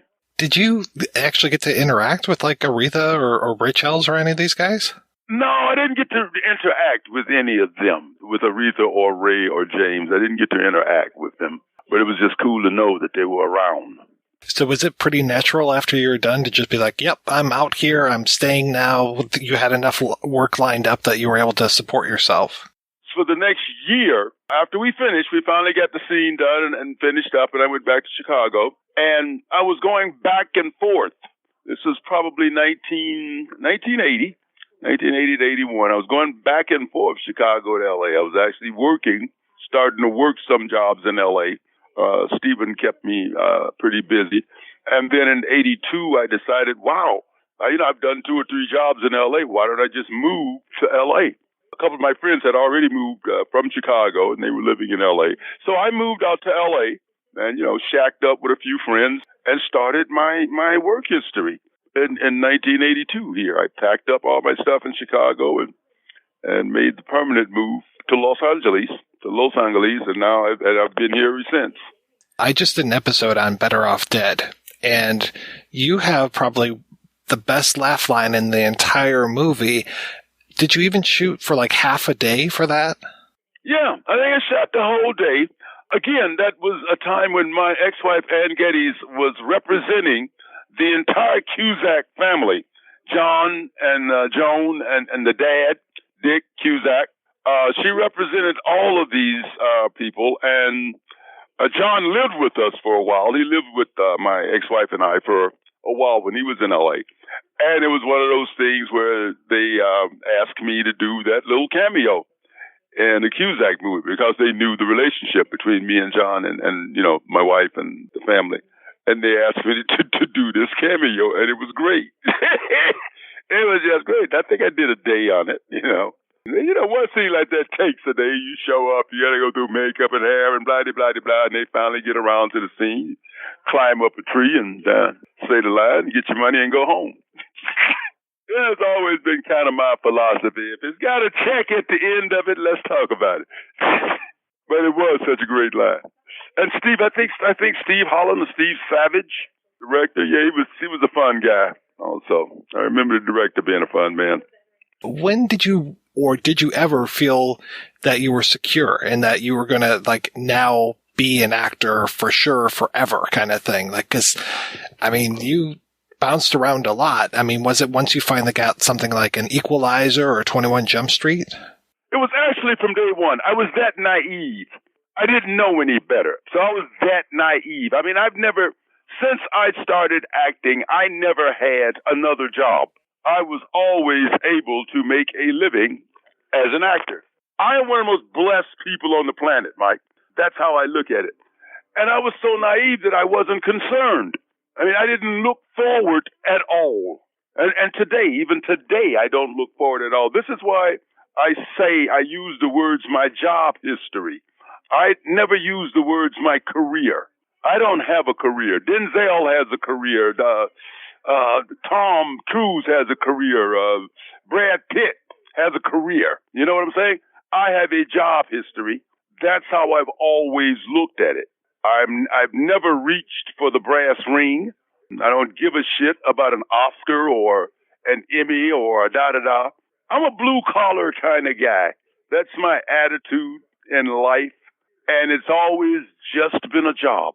But I was always confident that process that I had to go through in order to get that particular job, I was always confident enough to know that I was going to work. I mean, if I got an audition, I was cocky enough to figure it was automatic for me. And 9 times out of 10, it worked out. I got the job. And then, of course, when Jump Street came along, that was just incredible. I'm now on a series. Now it's a long-term job. And that was fabulous. But yeah, it's just always been, again, something to do. It's better than working, man. We say it is. I've had nothing but fun, nothing but a good time. And there has never, ever been a struggle. I'm amazingly blessed. It's cool. And even today, to now, people look at me and go, damn, nigga, you still working. Folks that go way back. I mean, how many actors have gone back to, and I started late. You got to think about this. I mean, even modeling, I was 7 or something? 26 or something when I started modeling. That is even late. Like most, especially in the female world. I mean, these females are starting at 15 and 16. They become supermodels.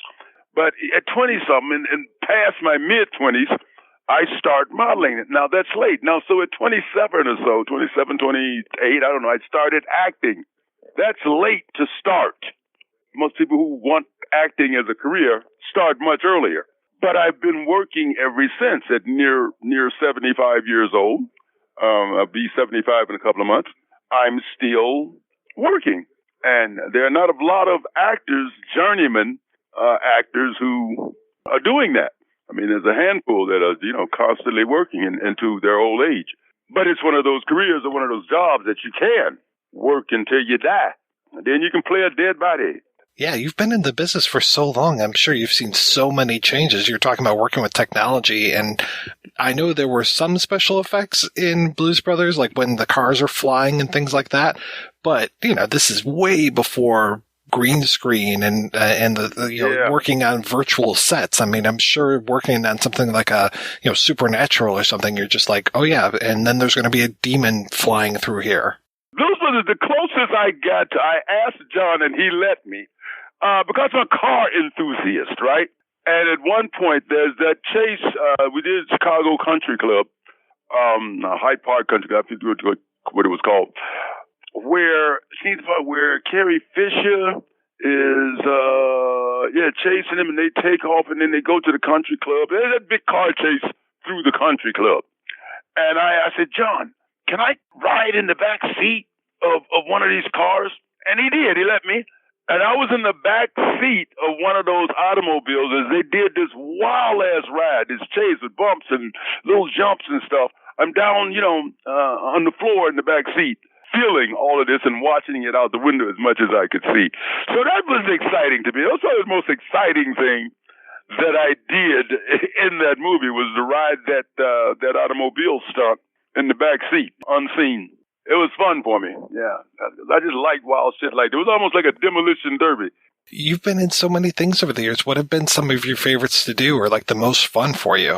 One of my most fun was of course, 21 Jump Street. I loved playing Captain Fuller. It was one of the first shows where the African-American guy, now think about this, back in the day, if you watch all these television shows, Starsky and Hutch and Hunter, and they always had an ethnic captain. The captain was always an ethnic guy, probably most likely black. And the two stars, of course, never paid attention to the motherfucker. They always ran roughshod over the captain.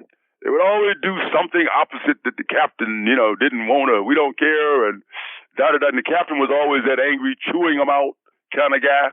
Well, Jump Street was a show where I think my character sort of changed that. You knew that Captain Fuller was the boss and in charge. So he sort of became the boss, and he was sort of a mentor because he was a very young cop. So he became a father figure also. So I love that. The only other guy that did that was James Edward Olmos in Miami Vice. He was so strong as a captain in the boss. Remember, he used to turn his back on the camera. He used to do a lot of his lines with his back to the camera. I thought, man, that's power. But I love Jump Street. I love playing that character. And, of course, I love the location. Vancouver, British Columbia was just a fabulous place to be. And, you know, it's a 5-year series, so, of course, I love that. Mr. X, I loved the hell out of playing X. Because I didn't know. I was confused about what to do with that character. And I thought, ambiguity. I'll just be as ambiguous as I can with it. I'll just deliver that. Nobody ever knew who he worked for. Nobody. I was so mad when they killed him off so early. It was such a rich character. There was so much more to learn about him that you never learned. Like, who the fuck was X? So I loved playing that kind of mystery character. And I did one short-lived show. We only went 2 seasons. A show called L.A. Heat. It was foreign first run. So I think it only did 1 season here in America. They sold it into television just for 1 season here. The producers didn't really know how to handle that whole TV thing. Joseph Merhi and Richard Pepin, PM Entertainment. They were doing a lot of what we call B movies, straight to video, with Jean-Claude Van Damme and Dolph Lundgren and all these action things that they used to do. So we did this series for 2 seasons, me and an actor named Wolf Larson. And that was probably the most fun for me because we got to be 2 macho action. I mean, we were better than Lethal Weapon. That was our joke. That we're better than fucking Mel Gibson and Danny Glover. Watch us. We had so much fun doing that show as we got to do a lot of our own stunts. And that was, a very macho thing for the both of us. And we two guys, we were sort of in competition. When we had to run away from an explosion or something, we were always trying to see who the fastest was, or who could jump the highest over a fence, or, who could do the most donuts in a car, or we just had an absolute ball. My body is fucking ruined to this day because of a lot of things I did in that show. But yeah, those 3 roles, Captain Fuller and Mr. X and August Brooks, Detective August Brooks was the guy's name in L.A. Heat. And I've had fun with these things. Even Supernatural, Rufus was a lot of fun. Working with Bobby Singer but those guys and that whole crew. And again, that was shot in Vancouver, so it was so comfortable. Just a lot of fun, to play Rufus. It's just almost everything I've done is fun. I don't. I can think of something fabulous about each character as opposed to one standing out or one being my absolute favorite. They all were my favorites in a sense, and there was always something about each one of them that was particularly outstanding that I liked. Mr. Williams, thank you so much for your time. This has been wonderful. I love talking. I love interviews. What the hell?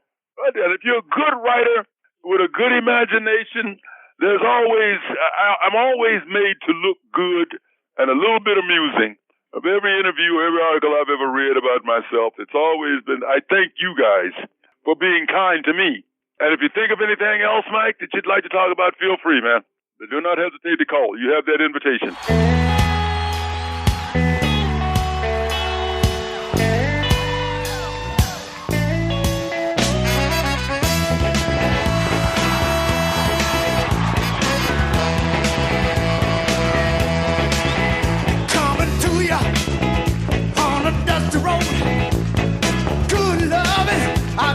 Truckload, and when you get it, you got something.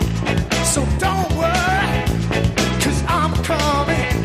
I'm a soul man. I'm a soul man. I'm a soul man. I'm a soul man.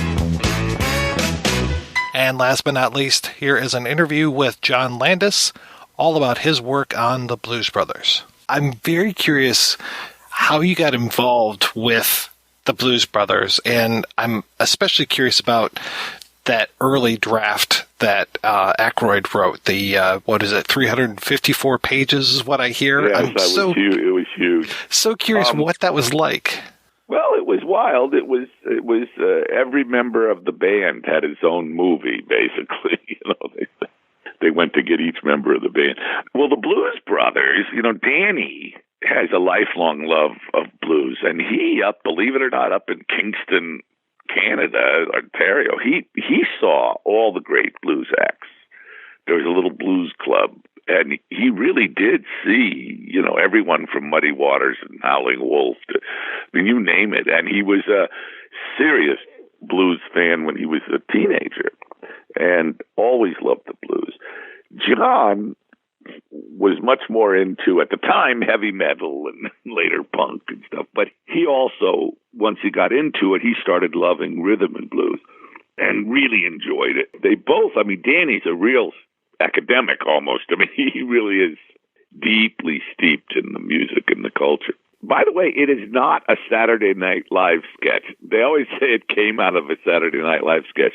You'll notice that neither Lorne Michaels nor NBC or Paramount have any rights or anything in the Blues Brothers. That is because it was created to act, the guys. John and Danny did that on their own for fun, really before Saturday Night Live. Saturday Night Live was an amalgamation. Lorne chose well, but he cherry-picked performers who were either from Second City or a couple from the Groundlings, but mostly from Second City and National Lampoon. The National Lampoon Radio Hour, which John produced, the cast was like Bill Murray, Gilda Radner, Harold Ramis, Brian Doyle Murray, Christopher Guest. These guys, Lorne was able to really cherry pick extraordinary performers. Many of whom, Chevy and Chris and John were in Lemmings, the National Lampoon show off Broadway, which was a big hit. And they were all young performers. And John got into Second City in Chicago, and Danny got into Second City in Toronto. And Gilda was in Second City in Toronto. Harold Ramis in Chicago. And then, Second City, John, the first time he went to Toronto, I think, was to teach at Second City or something. This is long before Saturday Night Live. And he and Danny, not long, but 2 years maybe, but still before that, he and Danny really just hit it off. They were like brothers. They really were close friends, and they shared a very particular world view and sense of humor and love of music. And they used to perform, they made up these guys, Jake and Elwood, and they used to perform as Jake and Elwood in Toronto. And they performed with Delbert McClinton's band and once with Willie Nelson's band. And, it was always just sort of a goof, like something for fun. And then I was hired by Universal. I'm not involved in any of that stuff, and I'm hired by Universal to supervise a rewrite and maybe direct Animal House. So in the casting of Animal House, since the writers were from the Lampoon, two of them, Harold and Doug, they knew John and Chevy, they knew all those guys because they all worked together. And so when the script was written, they had John Belushi in mind for Bluto, and they had Dan Aykroyd in mind for D-Day. Harold wanted to play Boone, which I didn't let him, and he was very mad at me.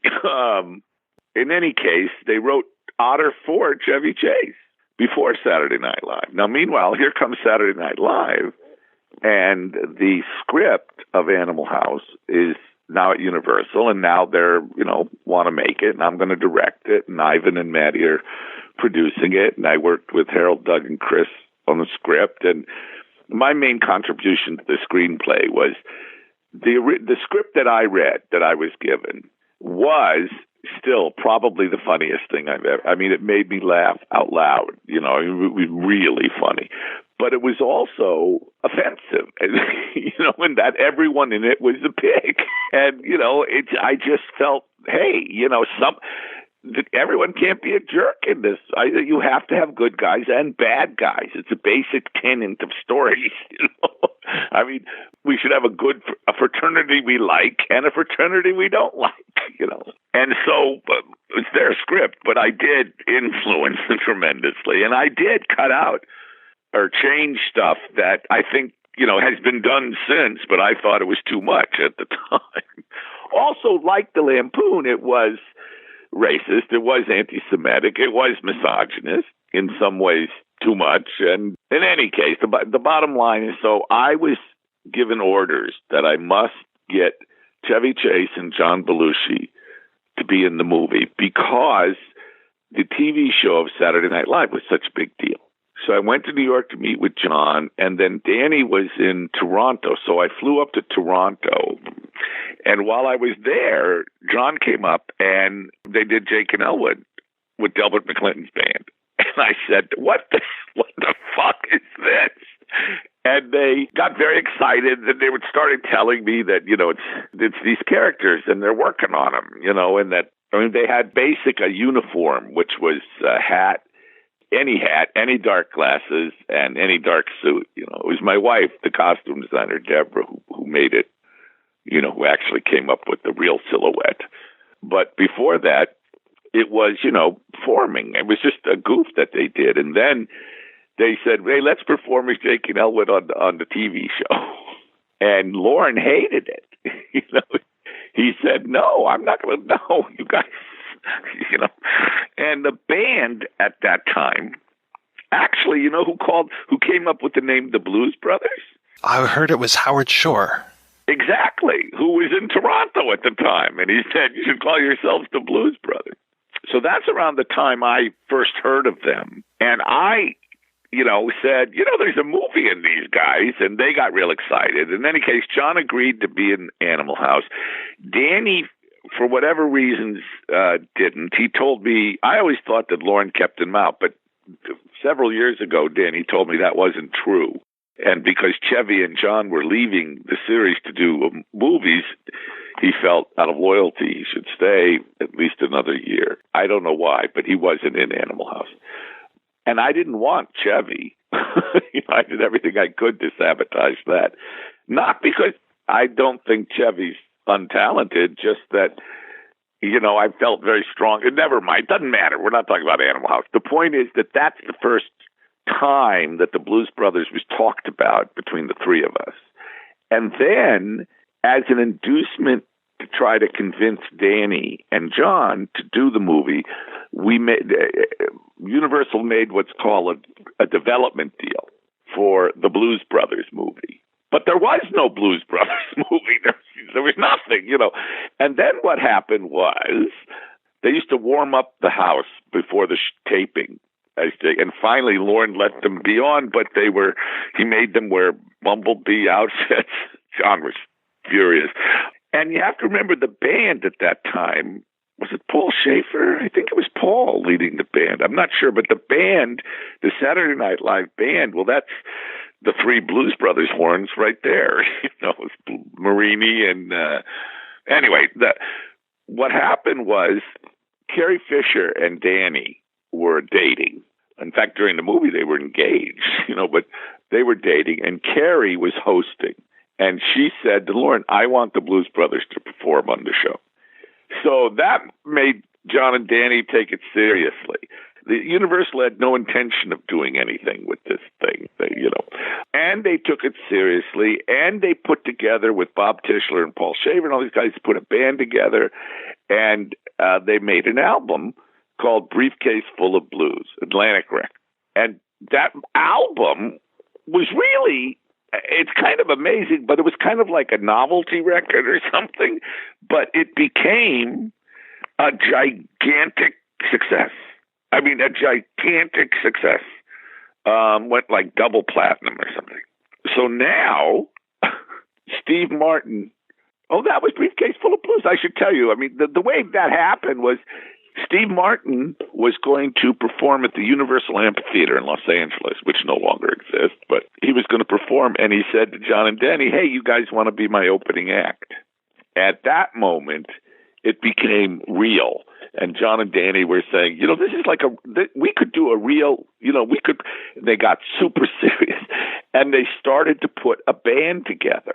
John really was instrumental. I mean, Steve Cropper and Duck Dunn, and then Matt Guitar Murphy. I mean, unbelievable group of musicians.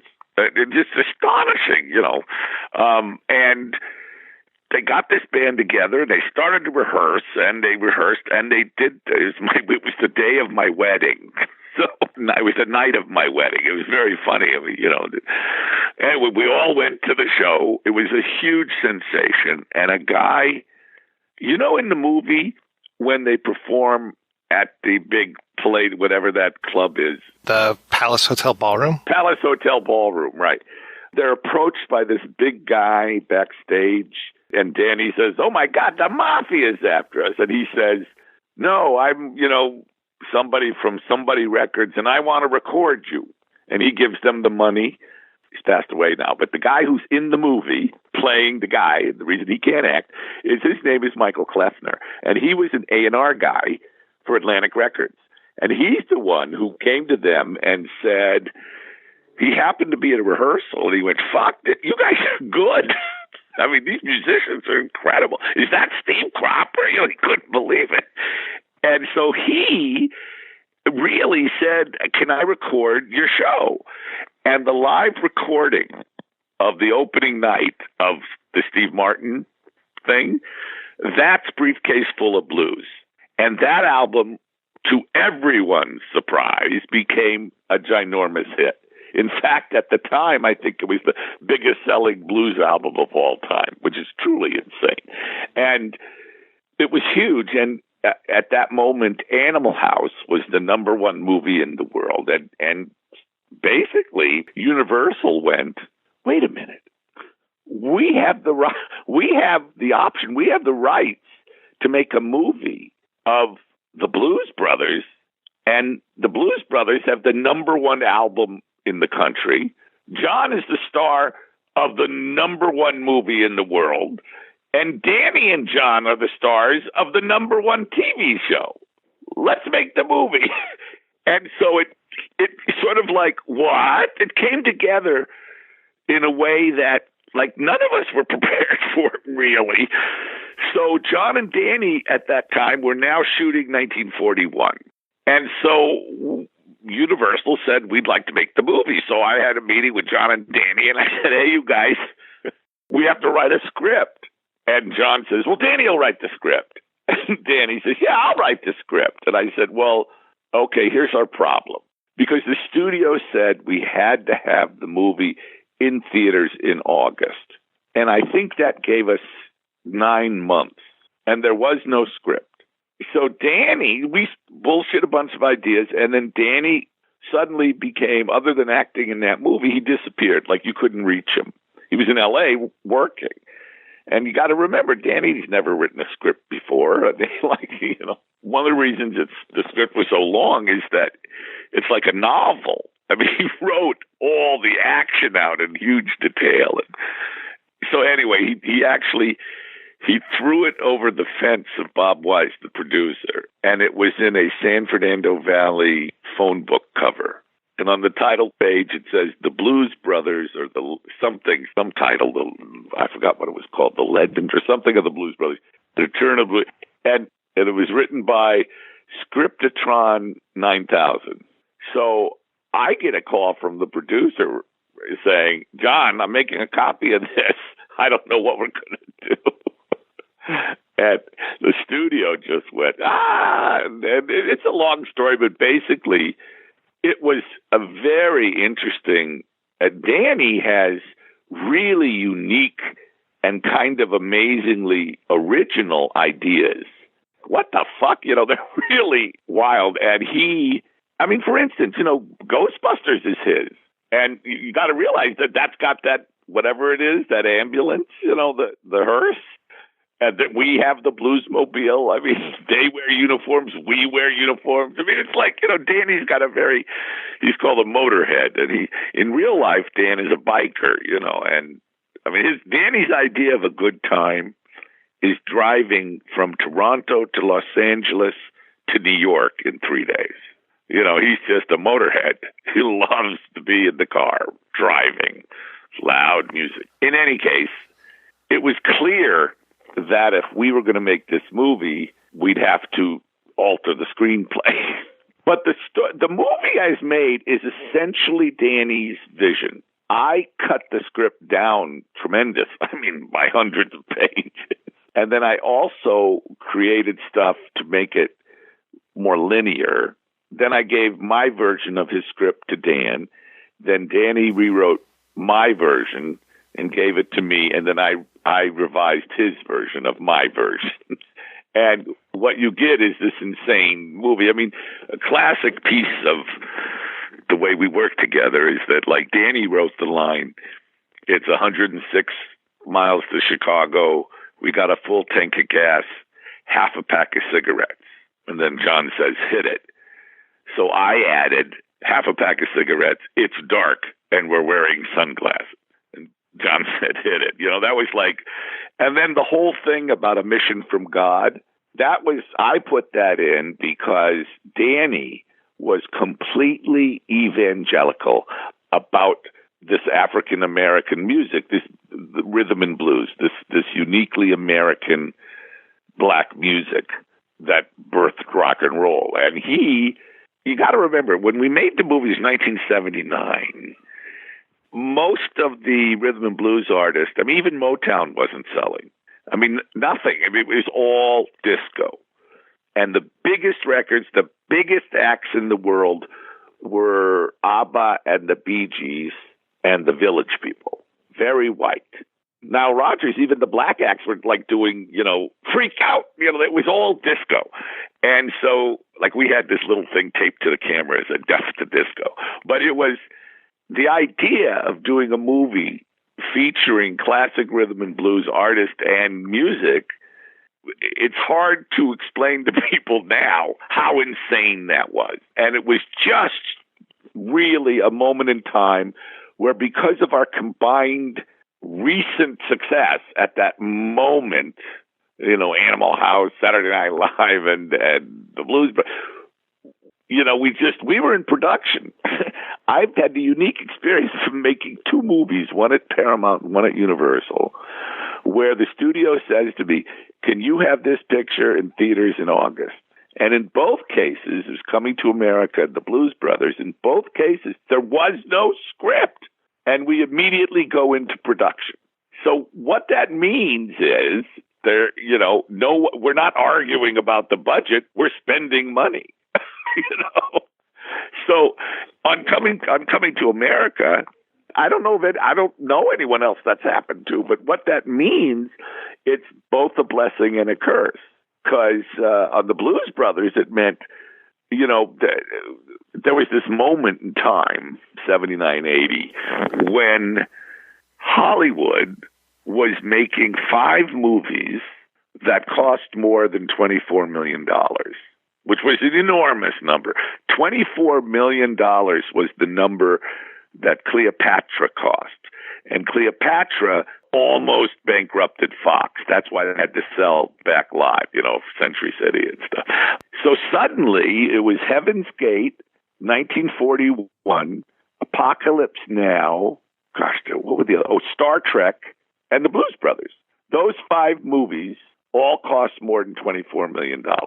So the story was, the press, which is not to be trusted, but the story was Hollywood out of control.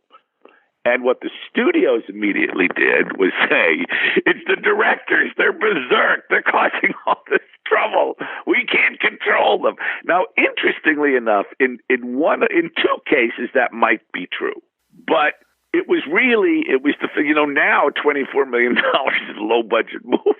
But what's so interesting is that with John at the time, we were so attacked for being, you know, we were 27, it ended up costing.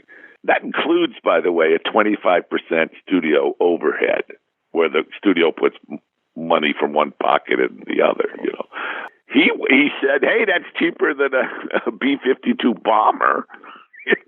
You know, ironically, 4 of those 5 movies ended up making a fortune, making big money.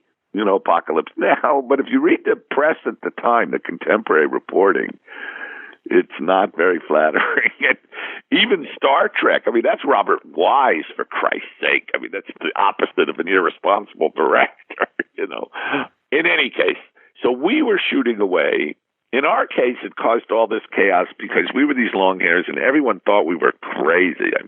I mean, to give you the idea of how outre this was, and I think some of it's true. I mean, we were drunk with power, I guess, you know, because what's the most important part of an actor on screen? Usually their eyes. Their eyes. So I said, we're going to put them in dark glasses. We're never going to see their eyes. And finally, then Tannen at a production said, John, promise me you'll see their eyes once, you know. So you saw John's eyes when he, you know, apologized to Carrie, and then he, or pleaded rather. And you see Danny's eyes once when he quits his job, which was cut out of the movie, although it's back. Have you seen the one with the 15 minutes back in it? I actually think that's better than the movie is released, and that's a whole other story. In any case, what happened was, just a story I was going to tell you, is that Ned Tannen was besieged with bad press. So he blurted out, listen, the movie's $11 million. That's the budget we gave them, which was a complete lie, you know. We never. And I'm in Chicago. We're shooting some huge scene. And Bob Weiss, the producer, comes up to me and shows me Variety. And I read the article and I go, $11 million? And Bob says, yeah, you're right. I think we've spent $11 million. It was like, uh-oh. But anyway, we made the movie. Of the artists in the movie, the only artist who's in the movie who was actually doing well at that time was Ray Charles. And I don't know if you remember, but that was when Ray was doing country western. But Aretha and you know, James Brown, everybody else, it wasn't popular. Danny was adamant about, it's kind of a unique situation. I mean, people taking advantage of their own celebrity to shine a light on these fantastic performers, you know. You know, now with political correctness and stuff, I read some British article about the Blues Brothers, and they were looking at it through this new enlightened perspective, and they were saying how it was cultural appropriation, that the band was and I wanted to say, excuse me, you see the tall guy with the beard? That's Steve Cropper, and that's Duck Dunn. And Willie Hall, the drummer, they were the backbone of Stax Records. They are the MGs of Booker T and the MGs. In fact, Steve Cropper wrote half the music we're singing. And, you know, it was like, how do you culturally appropriate the artist who did it? You know? But anyway, you know, it's a strange movie, and we really were given, like, you know, we were out of control. I mean, we weren't. I mean, the movie certainly, you know, we made the movie, and with all those extraordinary chases and there was no speeded up film. Those cars are going 130 miles an hour, you know, 35 cars. I mean, to pull that off is like a military operation.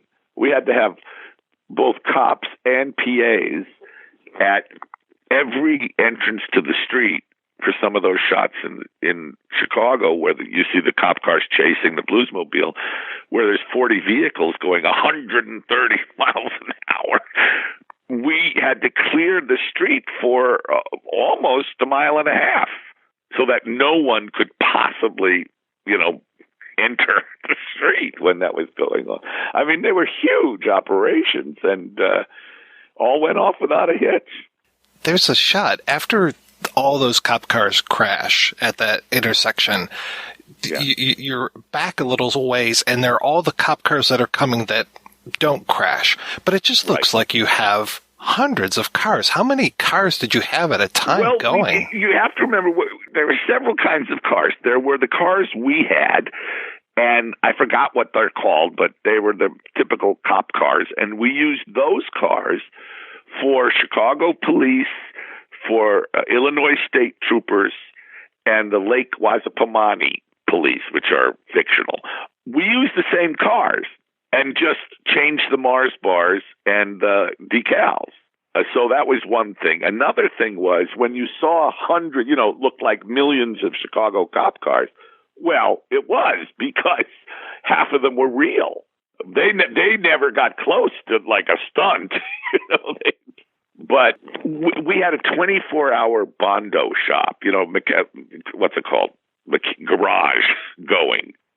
And those cars were indestructible because they took those Chryslers and they put roll bars in them. And, and by the end of the movie, basically they were just made of Bondo, because they were constantly being repaired and repainted and body work done. And, it was a big operation. I mean, for instance, it was nuts. I mean, I had this idea, this cartoon gag where the Nazis go off the end of the freeway. And so we actually dropped a Pinto. We picked it up with a Sikorsky helicopter. There's making of stuff on the Blu-ray that you can see us doing it, but we pick it up and we drop. We were 1,400 feet above Chicago and let it go. In fact, I have two favorite shots in the movie. One is when you're watching the Pinto falling, and suddenly the Sears Tower enters frame from the bottom. I mean, that's how fucking high that thing was. And to do that shot, we had to prove to the FAA, the city of Chicago, and the Cook County Board of Commissioners that the car would land where we said it would, that it was aerodynamically sound. So we dropped two cars in a cornfield to prove we could do it. Now, of course, when you do that, the car is completely destroyed. It becomes like, a foot high, and so that's two Pintos gone. Then we drove 2 or 3 Pintos off the edge of that freeway. Gone, goodbye. Those cars are gone, destroyed. Then we cut a Pinto in half to put Henry and the other guy in for the gag, the blue screen gag, where he says, I always love it. So we destroyed about 10 Pintos, I think. And the really crazy thing is, movie studios, which don't exist anymore, but in the old days, everything was recycled, whatever they could. Wardrobe, props, cars. And for like 2 years after the Blues Brothers, the security at Universal was driving around in red Pintos with white Power bumper stickers.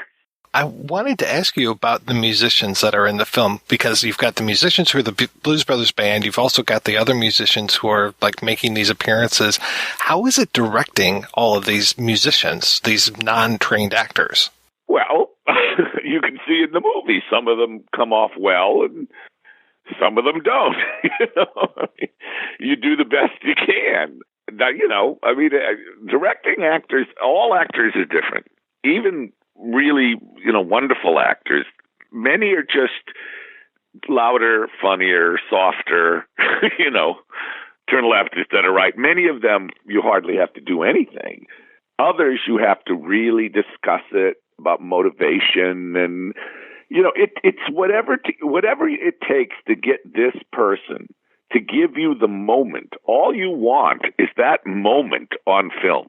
If you have that moment, then you can cut, and with another moment, you can create. You can do a lot in cutting, if you know how to do it. I mean, there are all these tricks to do with people who can't act at all, but the bottom line is everyone was enthusiastic, and I made a movie called Into the Night, and I asked my friend David Cronenberg to act in it.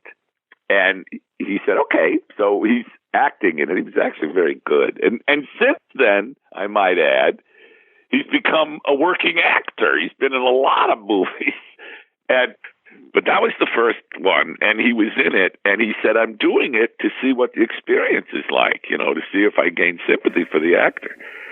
So we shoot the day, and at the end of it, I said, so David, what do you think? He said, I had no idea how terrifying it was. I mean, all that energy and all those people and everything is focused on you, and you have to to deliver that line or that action. It's like, oh my God, it's terrifying. And I said, so are you more sympathetic to actors now? David said, no, fuck them. They're crazy. But anyway, that's just fun for me. That, the fact that I used a lot of directors is just fun for me. It's not, there's no profound meaning to it. Frank Oz almost steals the show in his tiny He's scene. wonderful. Frank's a wonderful actor. Did you see him in, what's that movie, Knives Out? Oh, yeah. I was so happy when he showed up. Me too. He was so good. But Frank had never acted. He was a brilliant puppeteer, and of course that is performance. I was talking. Who was that? It was Jim and Frank one day, and we're talking, and I made something remark about singing, and both of them, immediately poo-pooed and said, "We're not singers," And I said, "Excuse me, I've seen both of you sing with Ethel Merman and, Linda Ronstadt and, Tony Bennett. And, you list the people that they performed with. It's unbelievable. But they never think of the puppets as them, even though they're doing the voice and the motion. How did Joe Walsh end up in the film?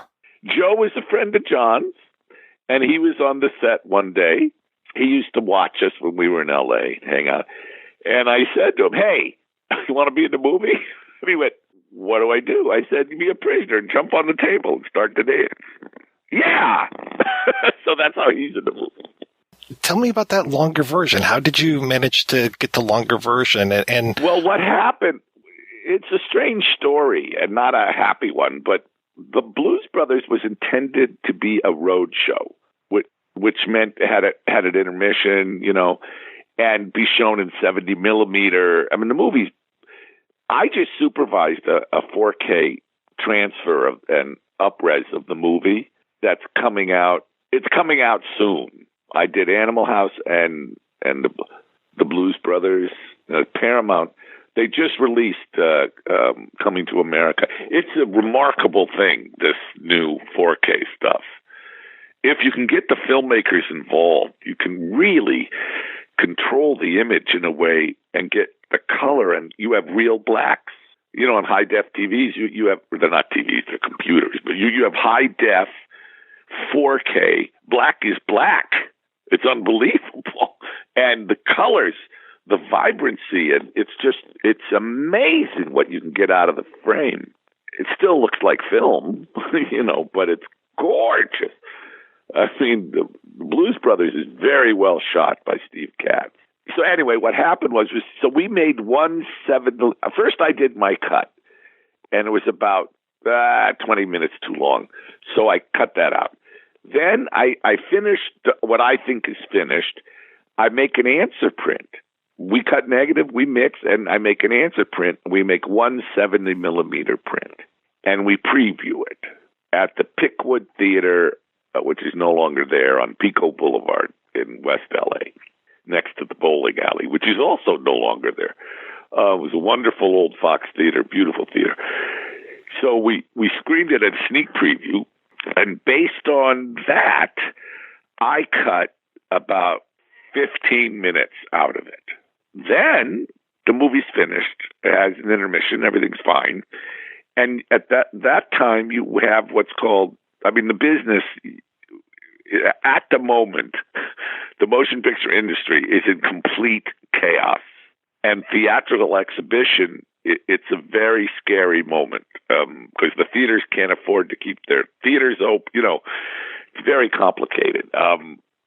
And you heard Warner Brothers is releasing Wonder Woman, all their movies directly to HBO. It's a very, for filmmakers, it's quite a terrifying moment. But in any case, so the Blues Brothers was gorgeous, sounded great, and everything was good. And I cut 15 minutes out, finished it. Then the studio sends prints out to the exhibitor screenings around the country. At that time, it became different, but then the exhibitors had a lot of power because they decided whether or not they were going to run your picture. And the reaction that we totally didn't expect in 1980. I mean, it really threw us for a loop. Was they said no white people are going to see this movie, and I went, what? Like no white people will see this movie. Plus, by the way, the Blues Brothers, having already had a double platinum album, Universal, Decca Records, and MCA Records, which are all Universal, refused to release the soundtrack album, which is why it's on Atlantic. And by the way, that went triple platinum. And even Ahmet Ertegun, who's a great man, wouldn't put John Hooker on the album. And when I asked why, I always told John he's too old and too black. And it was just a commercial decision, Luckily, it was a huge success. But the bottom line is the unexpected racist reaction to the movie threw us for a loop. And I was called into Mr. Wasserman's office, Lou Wasserman, who was the chairman of the... That was like being called to the principal's office. It was like, And Lou had an office at the top of what was called the Black Tower or the Death Star, I go up to the Black Tower and I go up to Lou's office, Mr. Wasserman's office, and he lets me in, and he says, John, do you know Ted Mann, M-A-N-N? John, do you know Ted Mann? And there was a distinguished-looking guy sitting there. I later learned he was head of Reagan's kitchen cabinet. But Ted Mann owned Mann Theaters, and Mann Theaters had bought the Fox Theaters. So a lot of them were still called Fox, but they were Mann Theaters. And in Los Angeles, at that time, the best movie houses were in Westwood Village, the Fox and the Bruin. They're both still there. And the National. The National was torn down. But the Fox, in fact, Ted Mann owned those theaters. He also owned Grauman's Chinese. He owned a lot of the most important theaters in Southern California. And Lou says, Ted, tell Mr. Landis what you told me. I was standing. I mean, I didn't even sit here. And Ted Mann turned to me and he said, well, John, I'm not going to book your picture into Westwood. And I was really like, what? I mean, Animal House had just played a year at the Bruin, So I said, why not? And he said, totally affably, I don't want blacks in Westwood.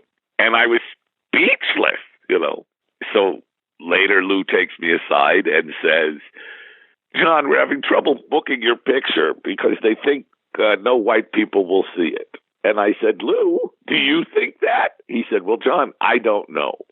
But they're not going to book at Roadshow. So I want you to cut another 20 to 30 minutes out of it. And that way we'll get rid of the intermission and they can have an extra showing a day. And that wasn't a request or a suggestion. So you've got to realize this is finished footage. This is not like work print. This is a finished movie. So at that point, I just panicked, and with my editor, we just made big lifts. And to this day, I don't understand why we did some of them. But we made big lifts, and that's what was released. Now, an average release of a major movie at that time was like 2,000 theaters. I think we were in 600. But the good news is people showed up, and it was a big hit. And therefore it went spread. As soon as people see something making money, then they book the movie. But it was a very strange thing. So what happened was I was never happy with the finished movie because for me, it's lopsided. It was designed to have a certain rhythm and build and do that. And it was just cut up, by me, by the way. I can't point fingers. I did it. But so anyway, not that long ago, at the most 10 years, but I don't know when it was, but it was, the FBI calls Universal and says, listen, we found somebody's trying to sell a 70 millimeter print of the Blues Brothers. Now, there was only one made. That was the one we did the preview. And it turned out that the manager took it home. Meanwhile, the manager passed away, and his son was clearing out his garage, found this in the Goldberg cans, a 70 millimeter print of the Blues Brothers, and put it on it wasn't eBay, but put it on something like that. And the FBI spotted it, right away and said hello. So Universal said, no, that's ours. So they got it back and we screened it. They called me and said, what is this? And I said, that's got to be the Pickwick print, So we watched it and we realized it's 15 minutes. It has 15 minutes that were not in the release. Now, what I didn't tell you was in 1985, I get a call from Universal Home Video. And there's this thing that they do in marketing and home video, which is the director's cut, and stuff. The real reason they do it is to sell you the same movie again. So they said, do you want to do a director's cut of the Blues Brothers? And I said, I sure do. I've got everything's just ready. All we have to do is drop it in. Well, guess what? In 1984 or something, I don't know when, Universal in its wisdom threw out all the outs and trims, everything, junked everything. And this wasn't unfinished. This was finished shit. So anyway, when this print showed up, the print was in excellent condition. Wasn't scratched or anything. So if you watch are you looking at the Blu-ray or you haven't seen the new 4K because I don't think, right. Well, it's so much better. It's kind of amazing. But in any case, when it cuts so we dropped in those little pieces all through the movie. Sometimes I think, because they're dupes of an answer print. So sometimes I think you can tell that it's not the same negative, But I think for most people, it just plays, because the sound, we had the tracks, no problem. So in any case, that's, and it's surprising stuff. Like, for instance, you remember when they run out of gas at the gas station? So they're waiting for the gas truck to come. And the gas truck comes.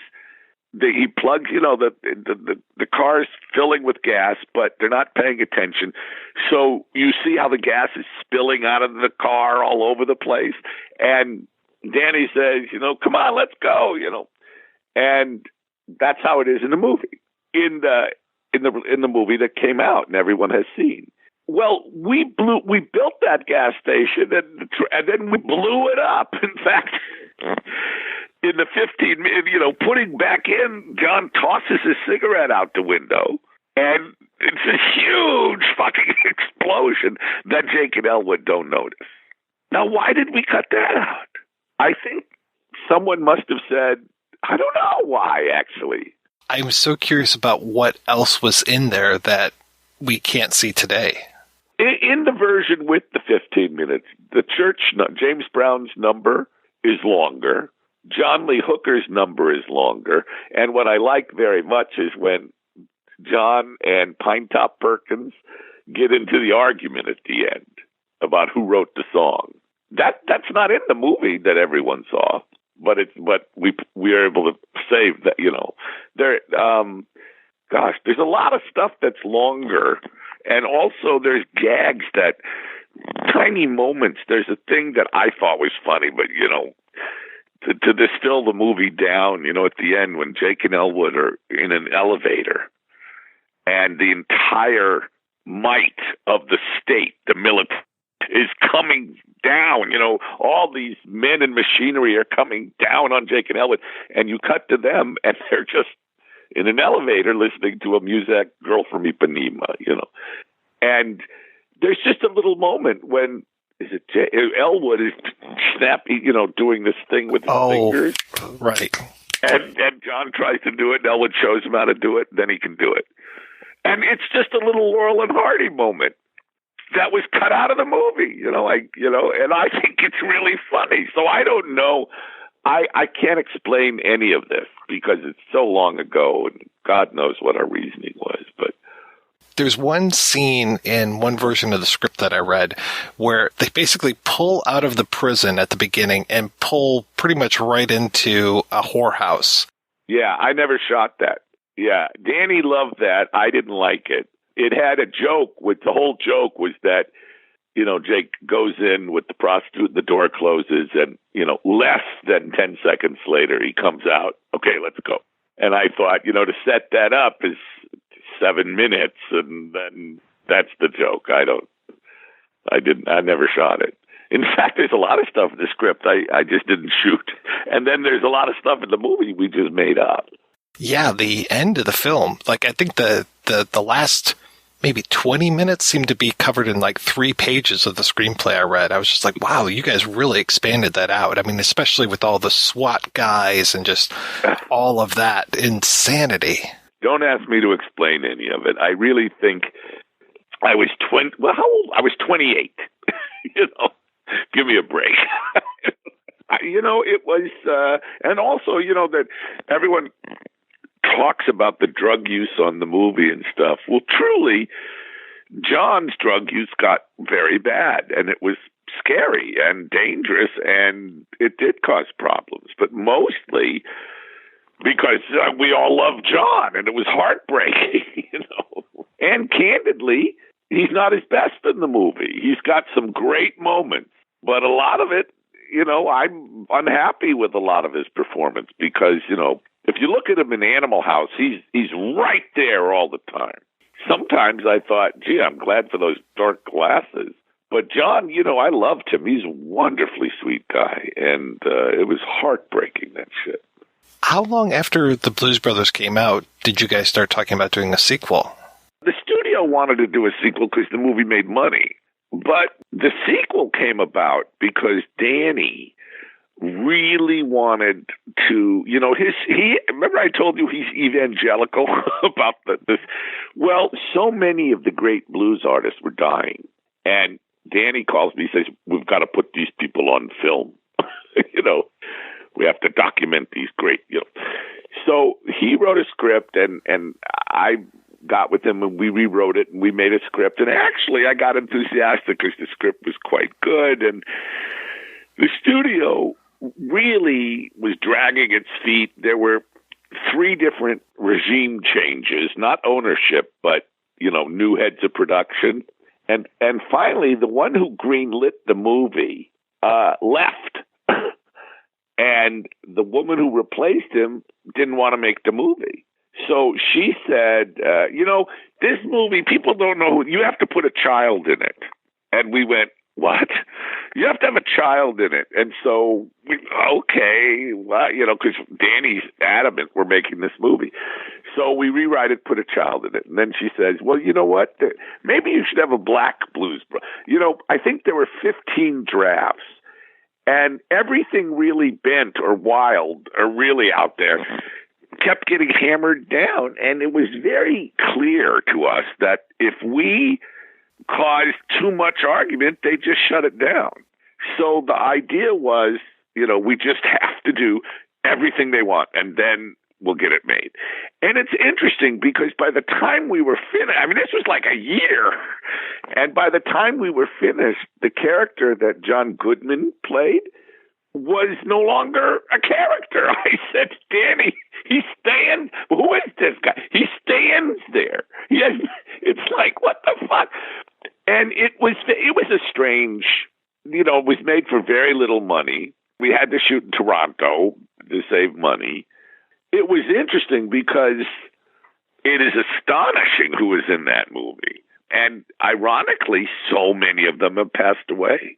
Wilson Pickett, it's got, Coco Taylor, it's got B.B. King, it's got everybody, Lou Rawls, everybody's in that movie. And it was a very difficult movie for me because the script had been decimated and on the set, whenever I would do something that wasn't like letter to the approved material, they would object, and it was a difficult shoot for me. The musicians had a wonderful time.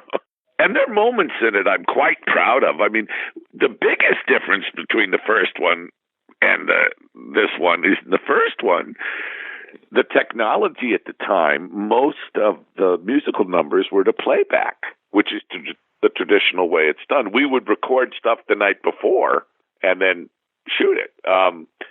Only James Brown and John Lee Hooker are live in the first Blues Brothers. In the second Blues Brothers, only Aretha Franklin isn't live. Everybody else, it was like, because of, the digital revolution, we had one truck out there, and boy, it's astonishing what we recorded. It's, Erykah Badu, all that stuff is live. And it's interesting. On the sequel, I'm very proud of the music. There is astonishing music in it. And in fact, I tell people, buy the soundtrack, because it's truly a great record. And you can watch the movie on TV one day. Don't worry about the movie. Buy the soundtrack. But it was so, I love Dan Aykroyd, and it was so important to Danny. Is it the movie I would like to have made? No, but it has fabulous music. And made under, you wouldn't believe it, but made under crazy circumstances, like that, the Battle of the Bands. Well, we were only able to get everybody for one day, because summer is when they all tour. So, and, they all had to be in Toronto on the same day. And so, we lost a couple of people. We had to change the date once. So we lost the Rolling Stones, and we lost, who else? Some big people we lost because we had to change the date, and they had concerts to do. But still, we have Charlie Musselwhite, and, to see Travis Tritt and Eric Clapton, standing with B.B. King and Joshua Redman. It's an astonishing group of people. Have Dr. John and Billy Preston, and it's Stevie Winwood. It's like, who's in the band? Well, it's just everybody. Well, that was the thing Danny used to say. In the first one, we had Aretha Franklin, James Brown, Cab Calloway, John Lee Hooker, and Ray Charles. And who's in the second one? Everyone else. But we tried, and that scene, for instance, if you ever look, that whole concert, it was so crazy because we only had everyone one day. Well, half those people don't read music. So it's like, well, how are we going to learn the song? How are we going to jam? And, Paul Schaefer, if you watch it, you see him like running around stage and stuff. He's literally leading, running around.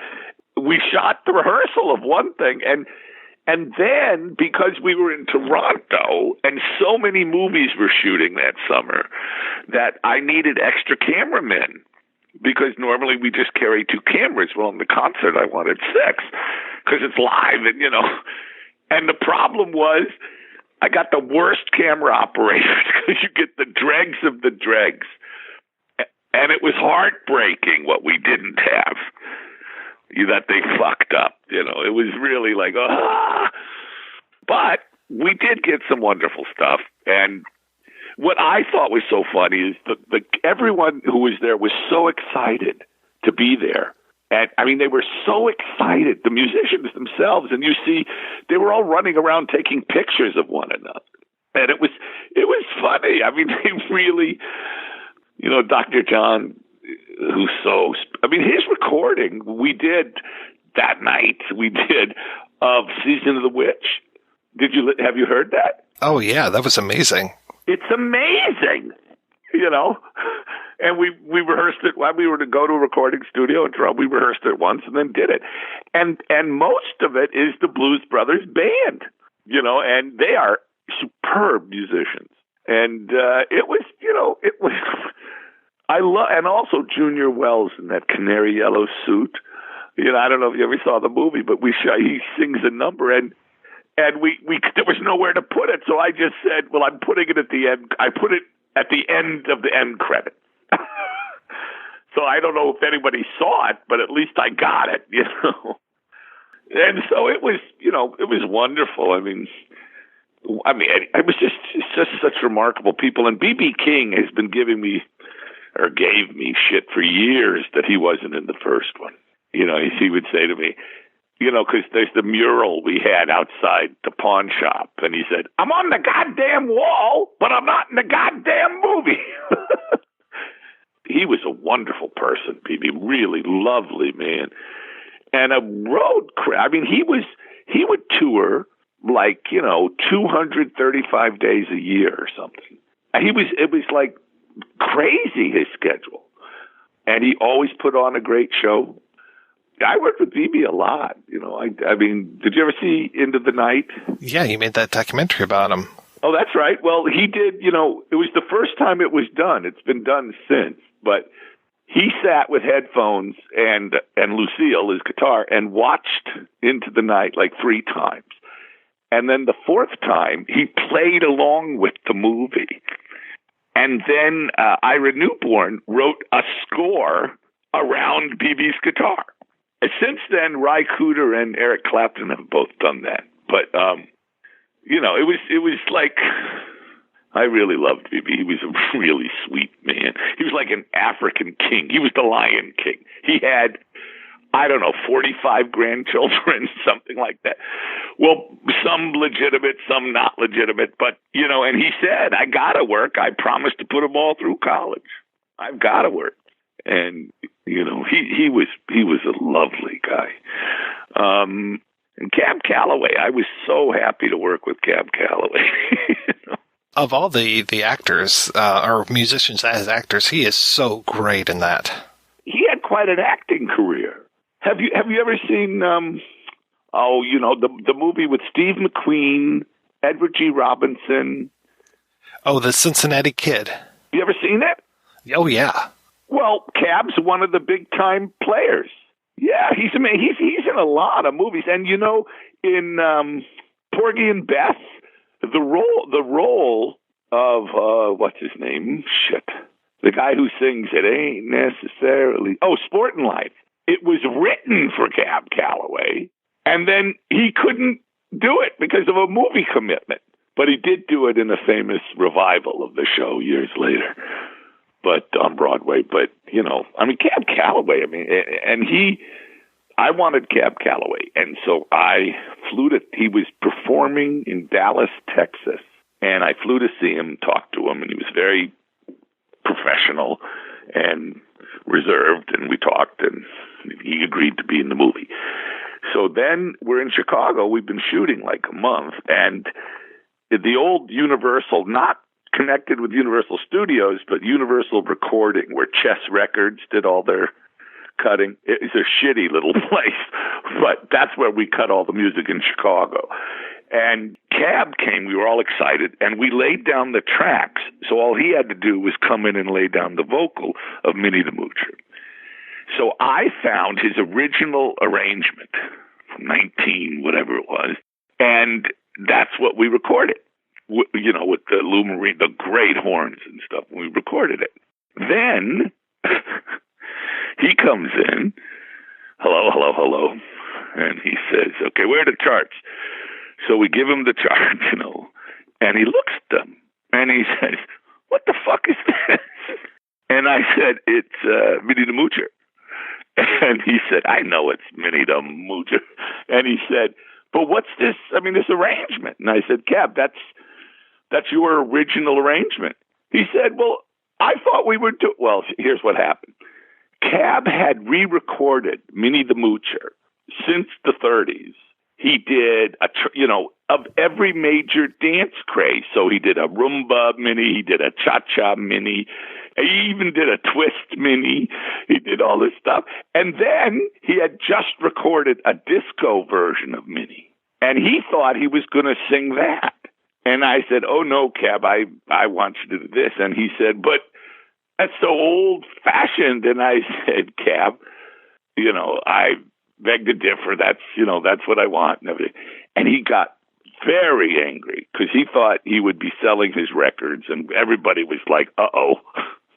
And he goes in the booth, and we're about to do playback, and he does his first take. And at the end of it, he goes, how is that? Really hostile. And I said, Cab, it wasn't very good. And he said, what do you mean it wasn't very good? And I said, well, Cab, you are Cab Calloway. And from Cab Calloway, I expect it to be brilliant. I expect it to be great. And he goes, looks at me, and everyone in the room is hiding, And Steve Kropp going, and I said, he looked at me and he goes, well, Mr. Landis, you didn't tell me you wanted it fucking great. So I said, well, Cab, I want it great. I will do it again. Okay. Play back. And he does the one that's in the movie in one take. Brilliant. And at the end of it, even before we turned, off, he tore off his headset and he went, how is that? And I said, Cab, that was great. So all you got to do is fucking tell me. And he storms out. And we thought, uh-oh. And he was, he wasn't meant to be back for like 2 weeks. And we're going, should I call him? Shouldn't I call him? What should I do? And Duck Dunn said, no, don't call him. He's fine. He's fine. And in fact, amazingly enough, when he came back, he was a joy. He was so wonderful. And he loved the movie, and he loved working on the movie, and he was so nice and so funny. And, it's like that never happened. But, man, it was very scary at first. Yes. Oh, okay. I have to go.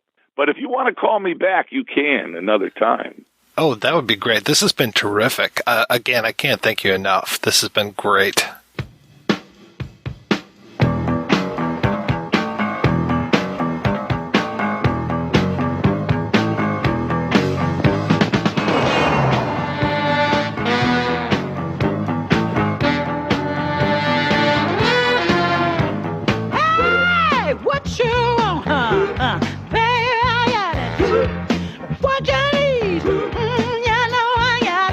February 6th, from Universal Pictures, the Blues are back. I'm getting the band back together. The last time they played anywhere, they were charged with grand larceny, felonious motor vehicle assault, and damages in excess of $20 million. And you are asking me if I want to join this band? I could show you all the moves. My God!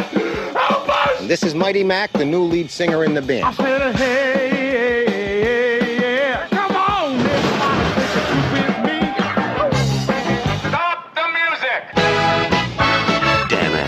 John Goodman, Joe Morton, James Brown, Aretha Franklin, B.B. King, Paul Shaver, Erykah Badu, Travis Tritt, Bo Diddley, Dr. John, Steve Winwood, Wilson Pickett, Blues Traveler, Johnny Lang, and many more. The Blues Brothers Band? I thought you guys were all in jail.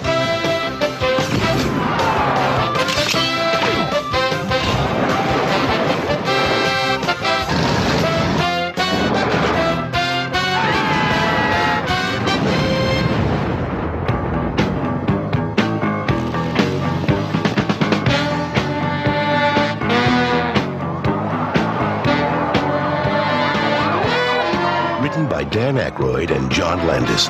Directed by John Landis.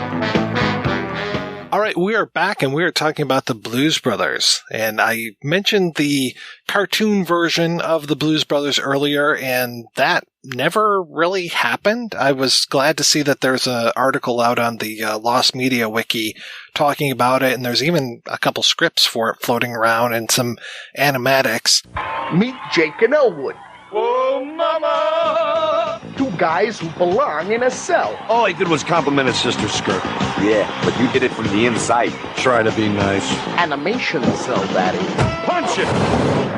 They've been on every television network's most wanted list for years. Jake, Peacock, dead ahead. Not yet. But these boys are smarter than any fox. Roadkill? And they don't break for frogs either. Goodbye, my honey. Goodbye, my... Toadkill. Elwood, how do we kill CBS? Just let them keep running their primetime schedule. Hey, signing these guys to a deal isn't as easy as ABC. Finally got that rat. I I'm proud of you. But at UPN, we took one look at their blues cruiser and we knew just what to do. We gave them their space. Jake, we're home. And this fall, we're proud to announce that the Blues Brothers are parking it right here on America's most watched new network. Abso-freaking-lutely. We talked about that TV version, and I'm pretty sure that Jim Belushi did the swear word replacement on the TV version. It sounds like him, and I say that because Jim and John, they are similar sometimes, but Jim Belushi has a completely different voice from John Belushi. So when he tries to do his brother's voice, it just does not work. And so apparently this was Jim Belushi as Jake in the cartoon and Peter Aykroyd being Elwood. And then, of course, Mark Hamill was going to show up to do some voices. I mean, the voice talent on the show was just incredible. Even Tim Curry showed up to do a voice in one of the episodes. But unfortunately, we'll never see that. That was supposed to be 97, and what we ended up getting was Blues Brothers 2000 in 1998. They were going to do a McKenzie Brothers animation, and they were going to do a Dumb and Dumber. I mean, I don't know what they were thinking back then. Like, they just, I don't know. I guess the Simpsons were big, and they just lost their minds. There have been so many strange animations of things that shouldn't be animated kid shows, like Beetlejuice and Rambo. It's like, what are you doing? Where's Waldo? Remember watching that when I was a kid? The story would be going on, and then the characters were like, "Hey, where's Waldo?" And it would freeze frame for like a minute, so you'd have to stare at the screen. I've walked out of a lot of movies, but I usually walk out of movies when I'm at a film festival because there's usually a better movie that is happening somewhere in a theater nearby or a theater across town. Blues Brothers 2000, did I pay for that one? I think I got a pass to go see it, and I made it up to the Aretha Franklin part before I left. So I had never actually seen all of Blues Brothers 2000 until this weekend. I posted on Facebook, it's just like the things that I do for you people, because it was so painful to watch. I saw this one in the theater. I didn't see the first one in the theater, but I saw Blues Brothers 2000 on the big screen on opening day when I was by myself. To make it even more depressing, I was alone. There was no one else with me. I'm just in a theater watching this thing. Yeah, I love 1941, but I'm not sticking up for Blues Brothers 2000. Mike's like, thank God. No, dude. So I was young enough to be, let's see, I would have been 17, I think, when Blues Brothers 2000 came out. So naive enough to think I love the first one. The first one's a classic. Surely this one will be good. And Dan Aykroyd was everywhere promoting it. I remember my dad being much wiser than me. My dad going, yeah, I don't know if that's going to be any good, man. And me going, no, it has to be. And then going to the movie theater to see it again by myself after school on a Friday, and just the realization of, well, no, it was the final realization that no, this is bad and it's not coming back from this eventually happened. But there was the moment, you're watching the first 5-10 minutes or so where there's still that part of your head that'll be like, well, maybe it'll get better. Maybe it'll get better. That scene didn't work, but maybe it'll pick up from there. It might have been around the ghosts showing up in the sky where I was like, hey, there's not any coming back from this. And I just started getting progressively more mad. And then with the voodoo stuff and the zombies, my mom picks me up in the car afterwards. God, I was livid. Just describing all of this to my mom, who was in disbelief. I had not watched it, and I dutifully watched it for the projection booth a few days ago for the first time, and it was so bad that I just couldn't even remember it, even just though it had just been a few days ago. So I today watched it at double speed. I needed to refresh I was like, I don't even remember what happened in this movie. And, double speed, it's, what the heck, right? But, no, it's really sad because I could see you walking into this movie thinking, how could they mess it up so badly? I actually thought for sure it won't be as bad as I've heard it is. How could it be? I mean, it's music. It's great music. It's a basic, they're going to just go with that simple story again. Car chases, great R&B music. There's just so much room for okayness. And yet, weirdly, the musical numbers, like that one where the revivalists, where it's just this weight 10. It's like they ran out of money at that point, and it's just so sad looking. Dan Aykroyd's strength isn't sequel writing, because I do like Ghostbusters 2, but they have very similar faults, the two movies do, which is both of them try redoing the things from the first movie, and both of them are very family-friendly toned down, with the baby in Ghostbusters 2 and the kid in Blues Brothers 2000.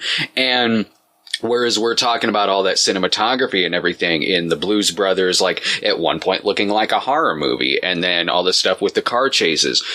Blues Brothers 2000, it looks like you're kind of like a standard SNL type movie of the late 90s. Just like Ghostbusters has parts where it looks like a horror movie. Ghostbusters 2 through and through just looks like, a zany comedy, really.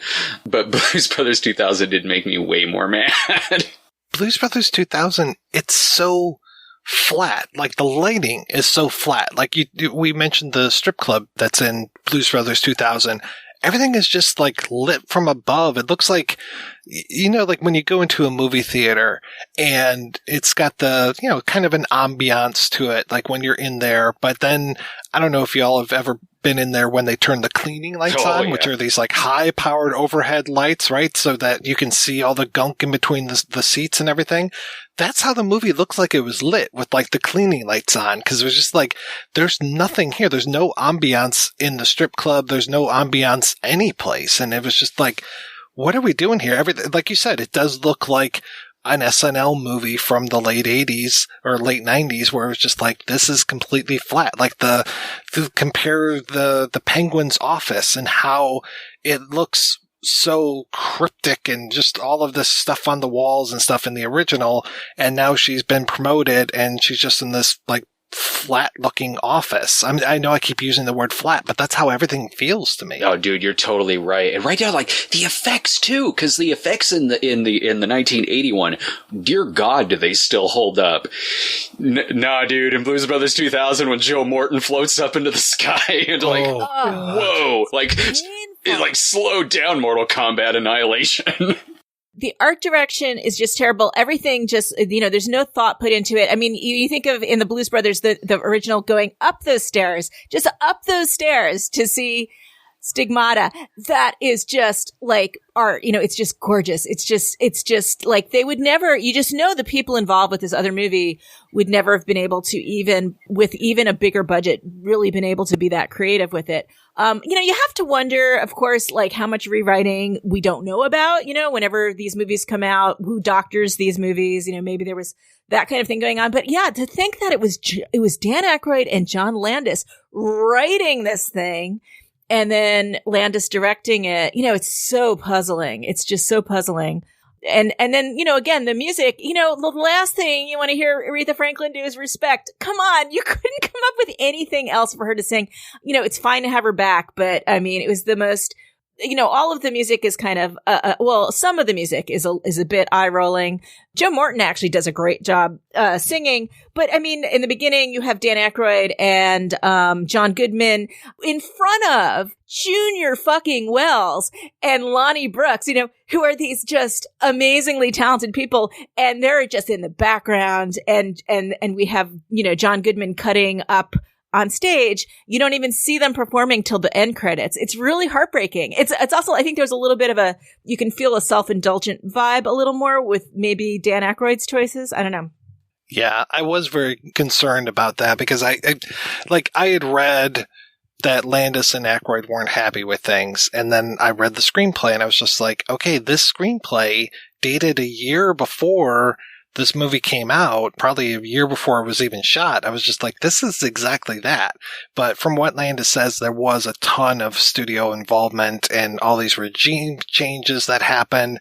And so the idea of putting Buster, the kid, in there, he says was put in there by Universal. And I'm just like, okay, I believe you, but at the same time, I swear I saw Macaulay Culkin wearing the Blues Brothers outfit in a photo shoot someplace well before this movie came out. And it just feels like there were so many bad ideas percolating in Dan Aykroyd's mind over the years. It's like he's just been so desperate to, and I understand this is a very dear property to him. This is something that, was, like I said, like he and Belushi treated each other like brothers. And after Belushi's gone, he must have gone through a horrible time, but he keeps doing the Elwood thing. And then I know he's brought in Jim Belushi at one point to kind of fill that role, brought in John Goodman at one point to kind of fill that role. And it's just like, okay, but it doesn't really click. Like, I think the third Blues Brothers for a little while, the other Blues Brother wasn't going to be Joe Morton. It was going to be Jim Belushi. And then he had a conflict. It was either that or the third one would be John Goodman and Jim Belushi would be the Mac character. But I'm pretty sure that Jim was supposed to play the half brother. And then that didn't work out, or the studio said, no, put a black guy in there. And yeah, thank goodness it's Joe Morton, because he can, act circles around pretty much anybody. And he does. And he's got great pipes, which is fantastic. He really can. I mean, I was amazed because I didn't know him as a singer. He was fantastic, really. The only way I can think of someone like sort of ironically enjoying it is, so when I watched the first movie with my wife the other day, and again, she'd never seen the first movie before, and she liked it just fine. And then she watched some clips of the second movie, and she said to me, she goes, yeah, this movie's, you can tell right away this movie's not as good. She goes, since I don't have the history of the first movie or anything like that, and I just saw it, she goes, I know I wouldn't think that this is on par with or better than the first one, but she goes, I feel like I'd sort of ironically enjoy this the same way I would Weekend at Bernie's 2. And I go, well, you put it like that. I'm like, yeah, I guess you could, like, if you didn't come up with if you just saw the first movie and you watch this, it's like, sure, in like, you have some drinks or watching a bad movie kind of way, like Weekend at Bernie's 2. I'm like, I understand that. They both have silly voodoo stuff in it, with turning into zombies and shit. Well, there are kids that grew up with The Phantom Menace being the only Star Wars movie that they saw, so they love the prequels. And it's like, okay, I can't see that, but yeah, I'm sure that there are kids that grew up with Blues Brothers 2000 that are just like, yeah, this is fantastic. I love this. More power to them. But for somebody that, like us, the three of us who grew up with the original and were watching it all the time, to see like this weird carbon copy-ish type of thing where it's, we replace rednecks and cops with Russian mobsters. We still have rednecks, but now they're also white supremacists in this, and talking about the Jewish communist conspiracy. And it's just like, okay, which is a little like, if they remade this today, would they all be like QAnon type people? I mean, it's a little too close to home sometimes. Yeah, man, there was a brief point after I saw this movie where I was terrified I was going to be like the odd man out. Because again, like, I was the only one there. I saw it. I'm like, I don't like this. And I'm like ranting to my mom about it afterwards. And then I was at it might have been at school, like the cafeteria or something like that, or maybe somewhere else. But there was a couple of guys sitting there who also saw it and were like, what? You didn't like it? What the hell? That movie was amazing. And I hadn't really heard or seen anyone else who had seen the movie. So I'm like, crap, is this going to be one of those instances where I'm like the odd man out and everyone loves the movie? Thank God that was not the case. One thing we're kind of implying here is that John Belushi had a lot more to do with the wit and the style and the purity of the first movie. And I think there's evidence of that too, in that suddenly Johnny Lang, who is that guy? That really young blonde guy who sings the blues. And then the Blues Travelers are in it. They had not wanted to do that. I know, John Belushi did not want, he just wanted the legends, period. He did not want the younger generation, really, except for the Blues Brothers band itself. But he did, and they weren't young, but, he wanted it to be pure. And, clearly that didn't happen. Also, to me, they kind of really, I'm nothing against the Blues Travelers, but it just, to me, kind of sullies the movie. And Johnny Lang is like painful, I think. That was painful. And yeah, every time that Buster would play his harmonica, I was like, I'm pretty sure John Popper played this. He did. Yeah, he did. Yeah, it says it in the credits, yeah. Popper's got a very distinct harmonica sound, and I absolutely hate it. Oh, my freaking ears! And it's so random, the Popper scene, too, because it's like they're gone from the scene, the Blues Brothers are, and it's just, we're staying on this act that's just kind of still going on. Like, they didn't hear anyone yell cut, and it still keeps going. I'm guessing it's kind of like the Twiggy scene. Like, this is after everybody else left. I don't even know.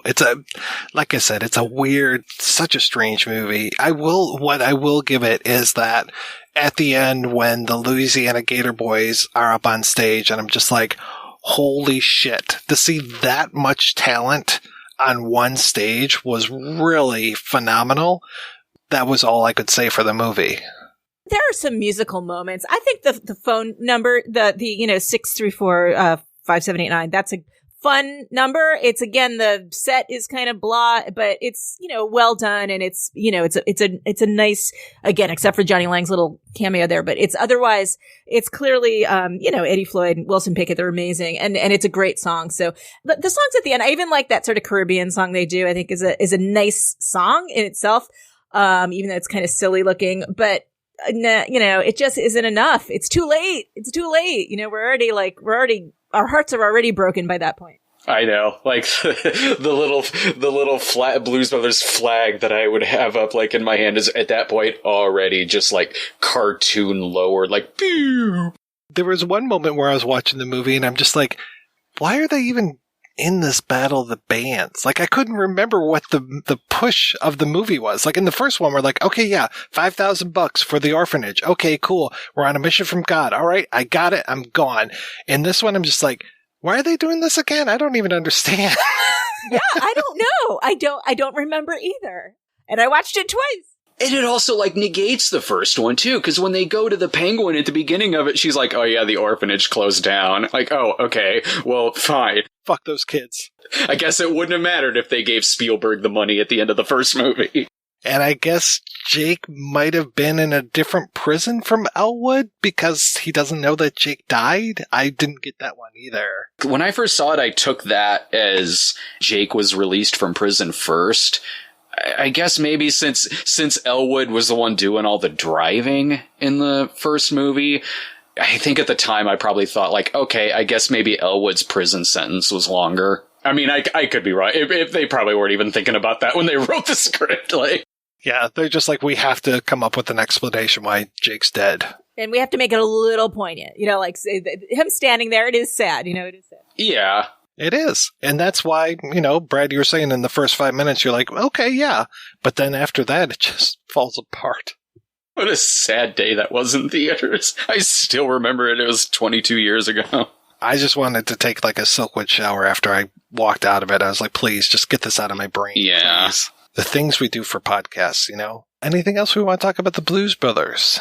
As far as its place in film musicals history, I don't know how to describe why it's so unique and fresh and different from anything that came before it, but I think it really is. Like, I think it's legitimately something significant that I maybe can't put into words, but there's something different about it that broke new ground as far as musical film and just the wittiness of even the musical numbers and the consistency of it. I don't know. There's something very fresh about it that nobody had done before. And again, I just don't even know how to put it into words, but I appreciate it enormously. And that it stands out from that era of musicals as well. Like, I love that era of late 70s, early 80s musicals, even a lot of the ones that don't get very good reviews just because of the insanity of some of them, like Sgt. Pepper's Lonely Hearts Club Band or The Apple or movies like that, where it's like, okay, I'm getting a contact high just watching this.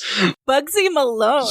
Yes. That? Oh my God. Oh, so good. Yeah. Like, so I love that era of musical anyway, just for the sheer hubris on screen.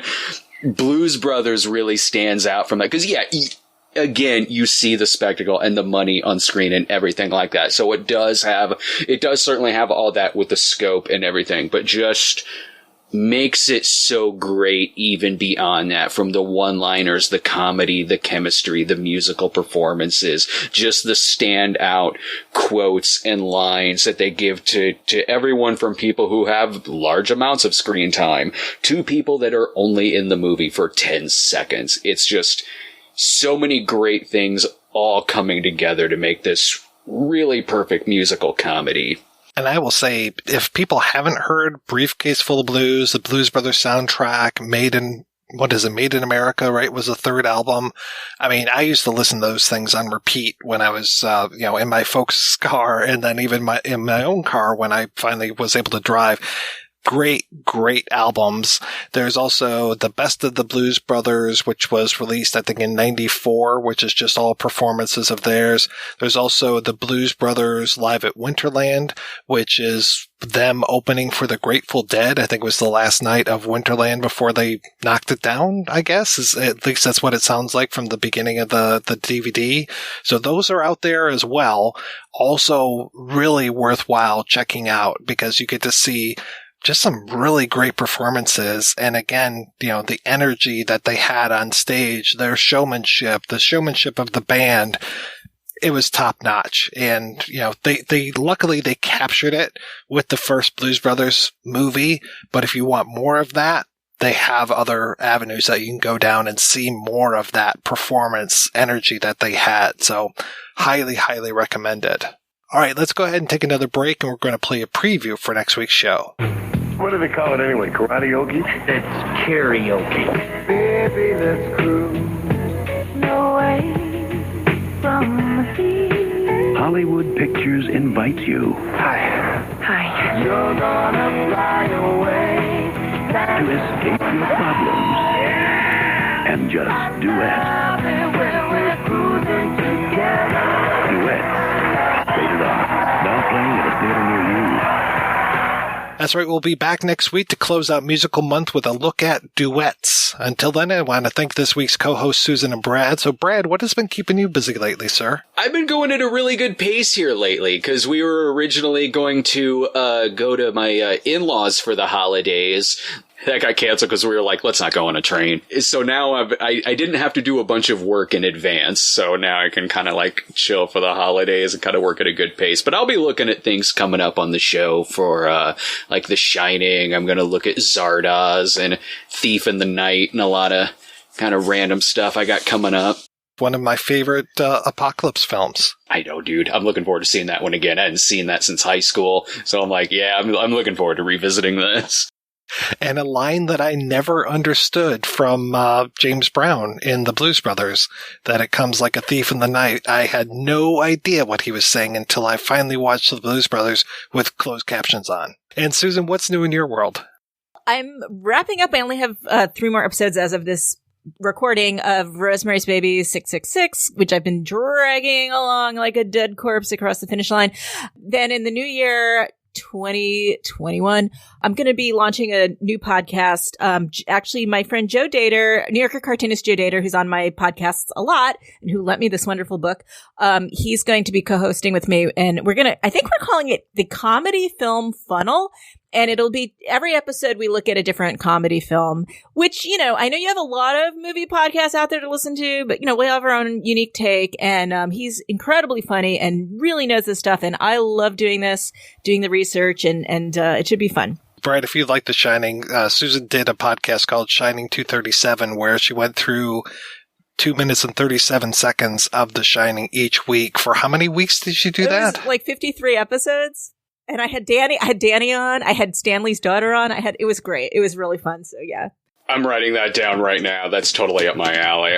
I'm absolutely going to listen to that. Well, Susan dug up all this stuff that I had never heard of before. You went to all those pains to find what some of the albums are that were in. We had exclusive. Yeah, I came up with some exclusive discoveries about the movie. So it was really, really fun. Well, thank you so much, guys, for being on the show. Thanks to everybody for listening. Please head on over to the website, projectionboothpodcast.com, where you can find out more about today's episode. You'll also find a link over to Patreon, where you can make a donation to the show. Every donation we get helps the Projection Booth take over the world.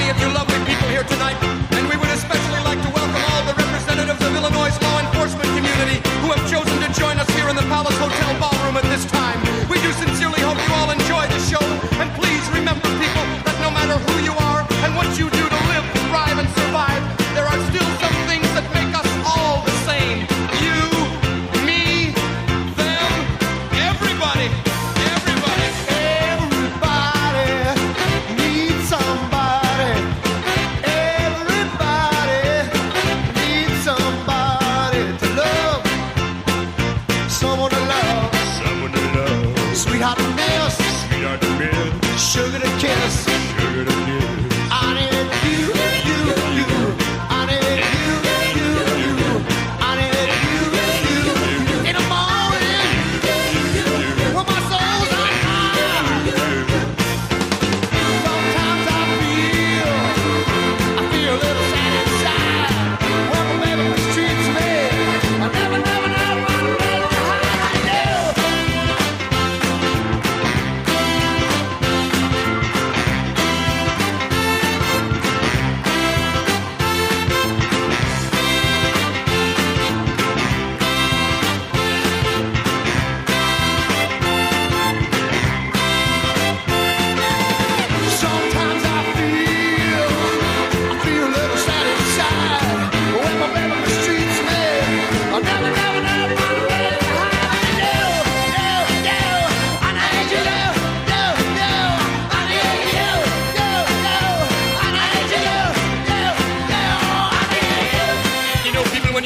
Somebody hold that woman, hold that man, love him, fleece him, squeeze her, hold, squeeze and please that person, give him all your love, signify your feelings with every gentle caress, because it's so important to have that special somebody to hold, kiss, miss, squeeze and please.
Dime quando tu verrai, dime quando, lì un giorno l'ora in cui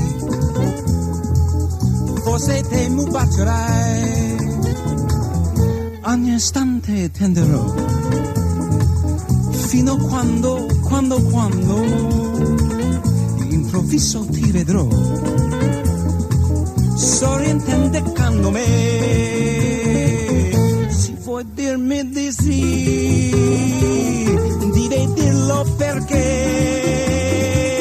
non ha senso per me la mia via senza te.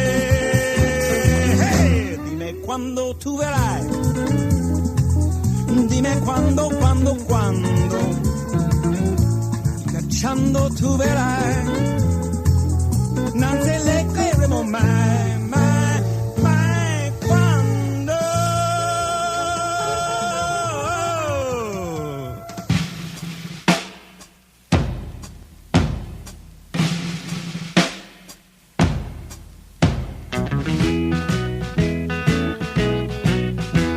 In 1941, the war had just begun. The Germans had the biggest ship that had the biggest guns. The Bismarck was the fastest ship that ever sailed the seas. On the decks were guns as big as steers and shells as big as trees. Out of the cold and foggy night came the British ship, the Hood. And every British seaman, he knew and understood. They had to sink the Bismarck, the peril of the sea. Stop those guns as big as steers and those shells as big as trees. Hey, find the German battleship was making such a fuss. We gotta sink the Bismarck 'cause the world depends on us. Hey, hit the decks a running, boys, and spin those guns around. When we find the Bismarck, we gotta cut her down. The Hood found the Bismarck on that fatal day. The Bismarck started firing 50 miles away. We gotta sink the Bismarck, was the battle sound. But when the smoke had cleared away, the mighty Hood went down. For 6 long days and weary nights, they tried to find her trail. Churchill told the people, put every ship a sail, 'cause somewhere on that ocean, I know she's gotta be. We gotta sink the Bismarck to the bottom of the sea. Hey, find that German battleship that's making such a fuss. We gotta sink the Bismarck 'cause the world depends on us. Hey, hit the decks to running, boys, and spin those guns around. And when we find the Bismarck, we gotta cut her down. The fall was gone the 7th day, and they saw the morning sun. 10 hours away from homeland, the Bismarck made it to run. The admiral of the British fleet said, turn those bows around. We found that German battleship, and we're gonna cut her down. The British guns were aimed, and the shells were coming fast. The first shell hit the Bismarck, they knew she couldn't last. That mighty German battleship is just a memory. Sink the Bismarck was the battle cry that shook the 7th sea. We found that German battleship was making such a fuss. We had to sink the Bismarck 'cause the world depends on us. We hit the decks to running, boys, and spun those guns around. We found the mighty Bismarck and then we cut her down. We found that German battleship was making such a fuss. We had to sink the Bismarck 'cause the world depends on us. We hit the decks to run and we spun those guns around. We bombed the mighty Bismarck and then we cut her down.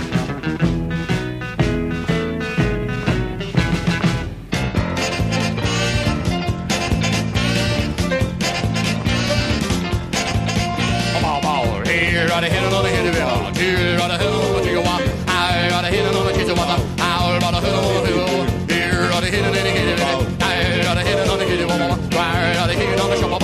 There, got a hit another hit of it. Here, got a hit another hit of it. Do that again. Bow, bow, bow. Here, got a hit another hit of it. Here, got a never. Here, got a hit another chicken water. I got a hit another hit of it. Here, got a hit another hit of it. I got a hit another hit of it. Here, got a hit another hit of it.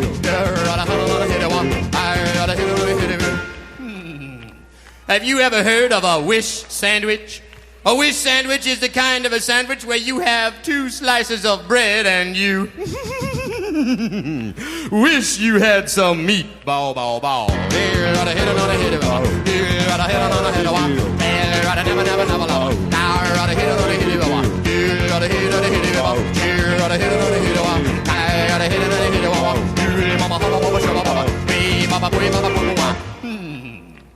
The other day, I had a ricochet biscuit. A ricochet biscuit is the kind of a biscuit that's supposed to bounce back off the wall into your mouth. If it don't bounce back, you go hungry. Bow, bow, bow. Here, got a hit another hit of it. Here, got a hit another hit of it.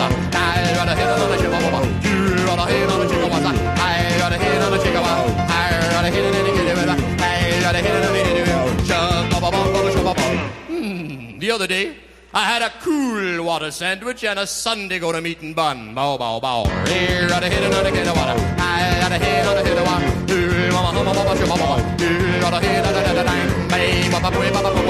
Here, got a hit another hit of water. Here, got a hit another hit of water. Here, got a hit another hit of water. Here, got a hit another hit of water. Here, got a hum of a shop.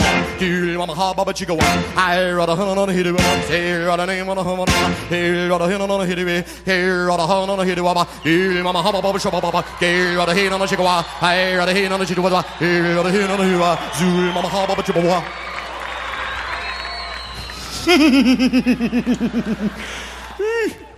What do you want for nothing? Rubber biscuit? Bow, bow,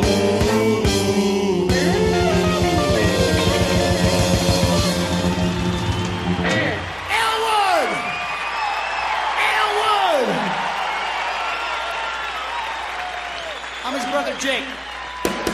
If you enjoy this show and want more people to know about it, head on over to iTunes, leave a comment, and rate it 5 stars. Make sure you like and share us on Facebook, and don't forget to follow us on Twitter. Just search for Christopher Media. Thank you in advance for supporting Christopher Media by clicking on the PayPal button and by clicking through to all the sponsors who support ChristopherMedia.net. Most importantly, we would like to take the time to extend an extra special thanks to you. Christopher Media could not exist without your support. Thank you for visiting ChristopherMedia.net, and thank you for listening. Christopher Media. Let's make some noise.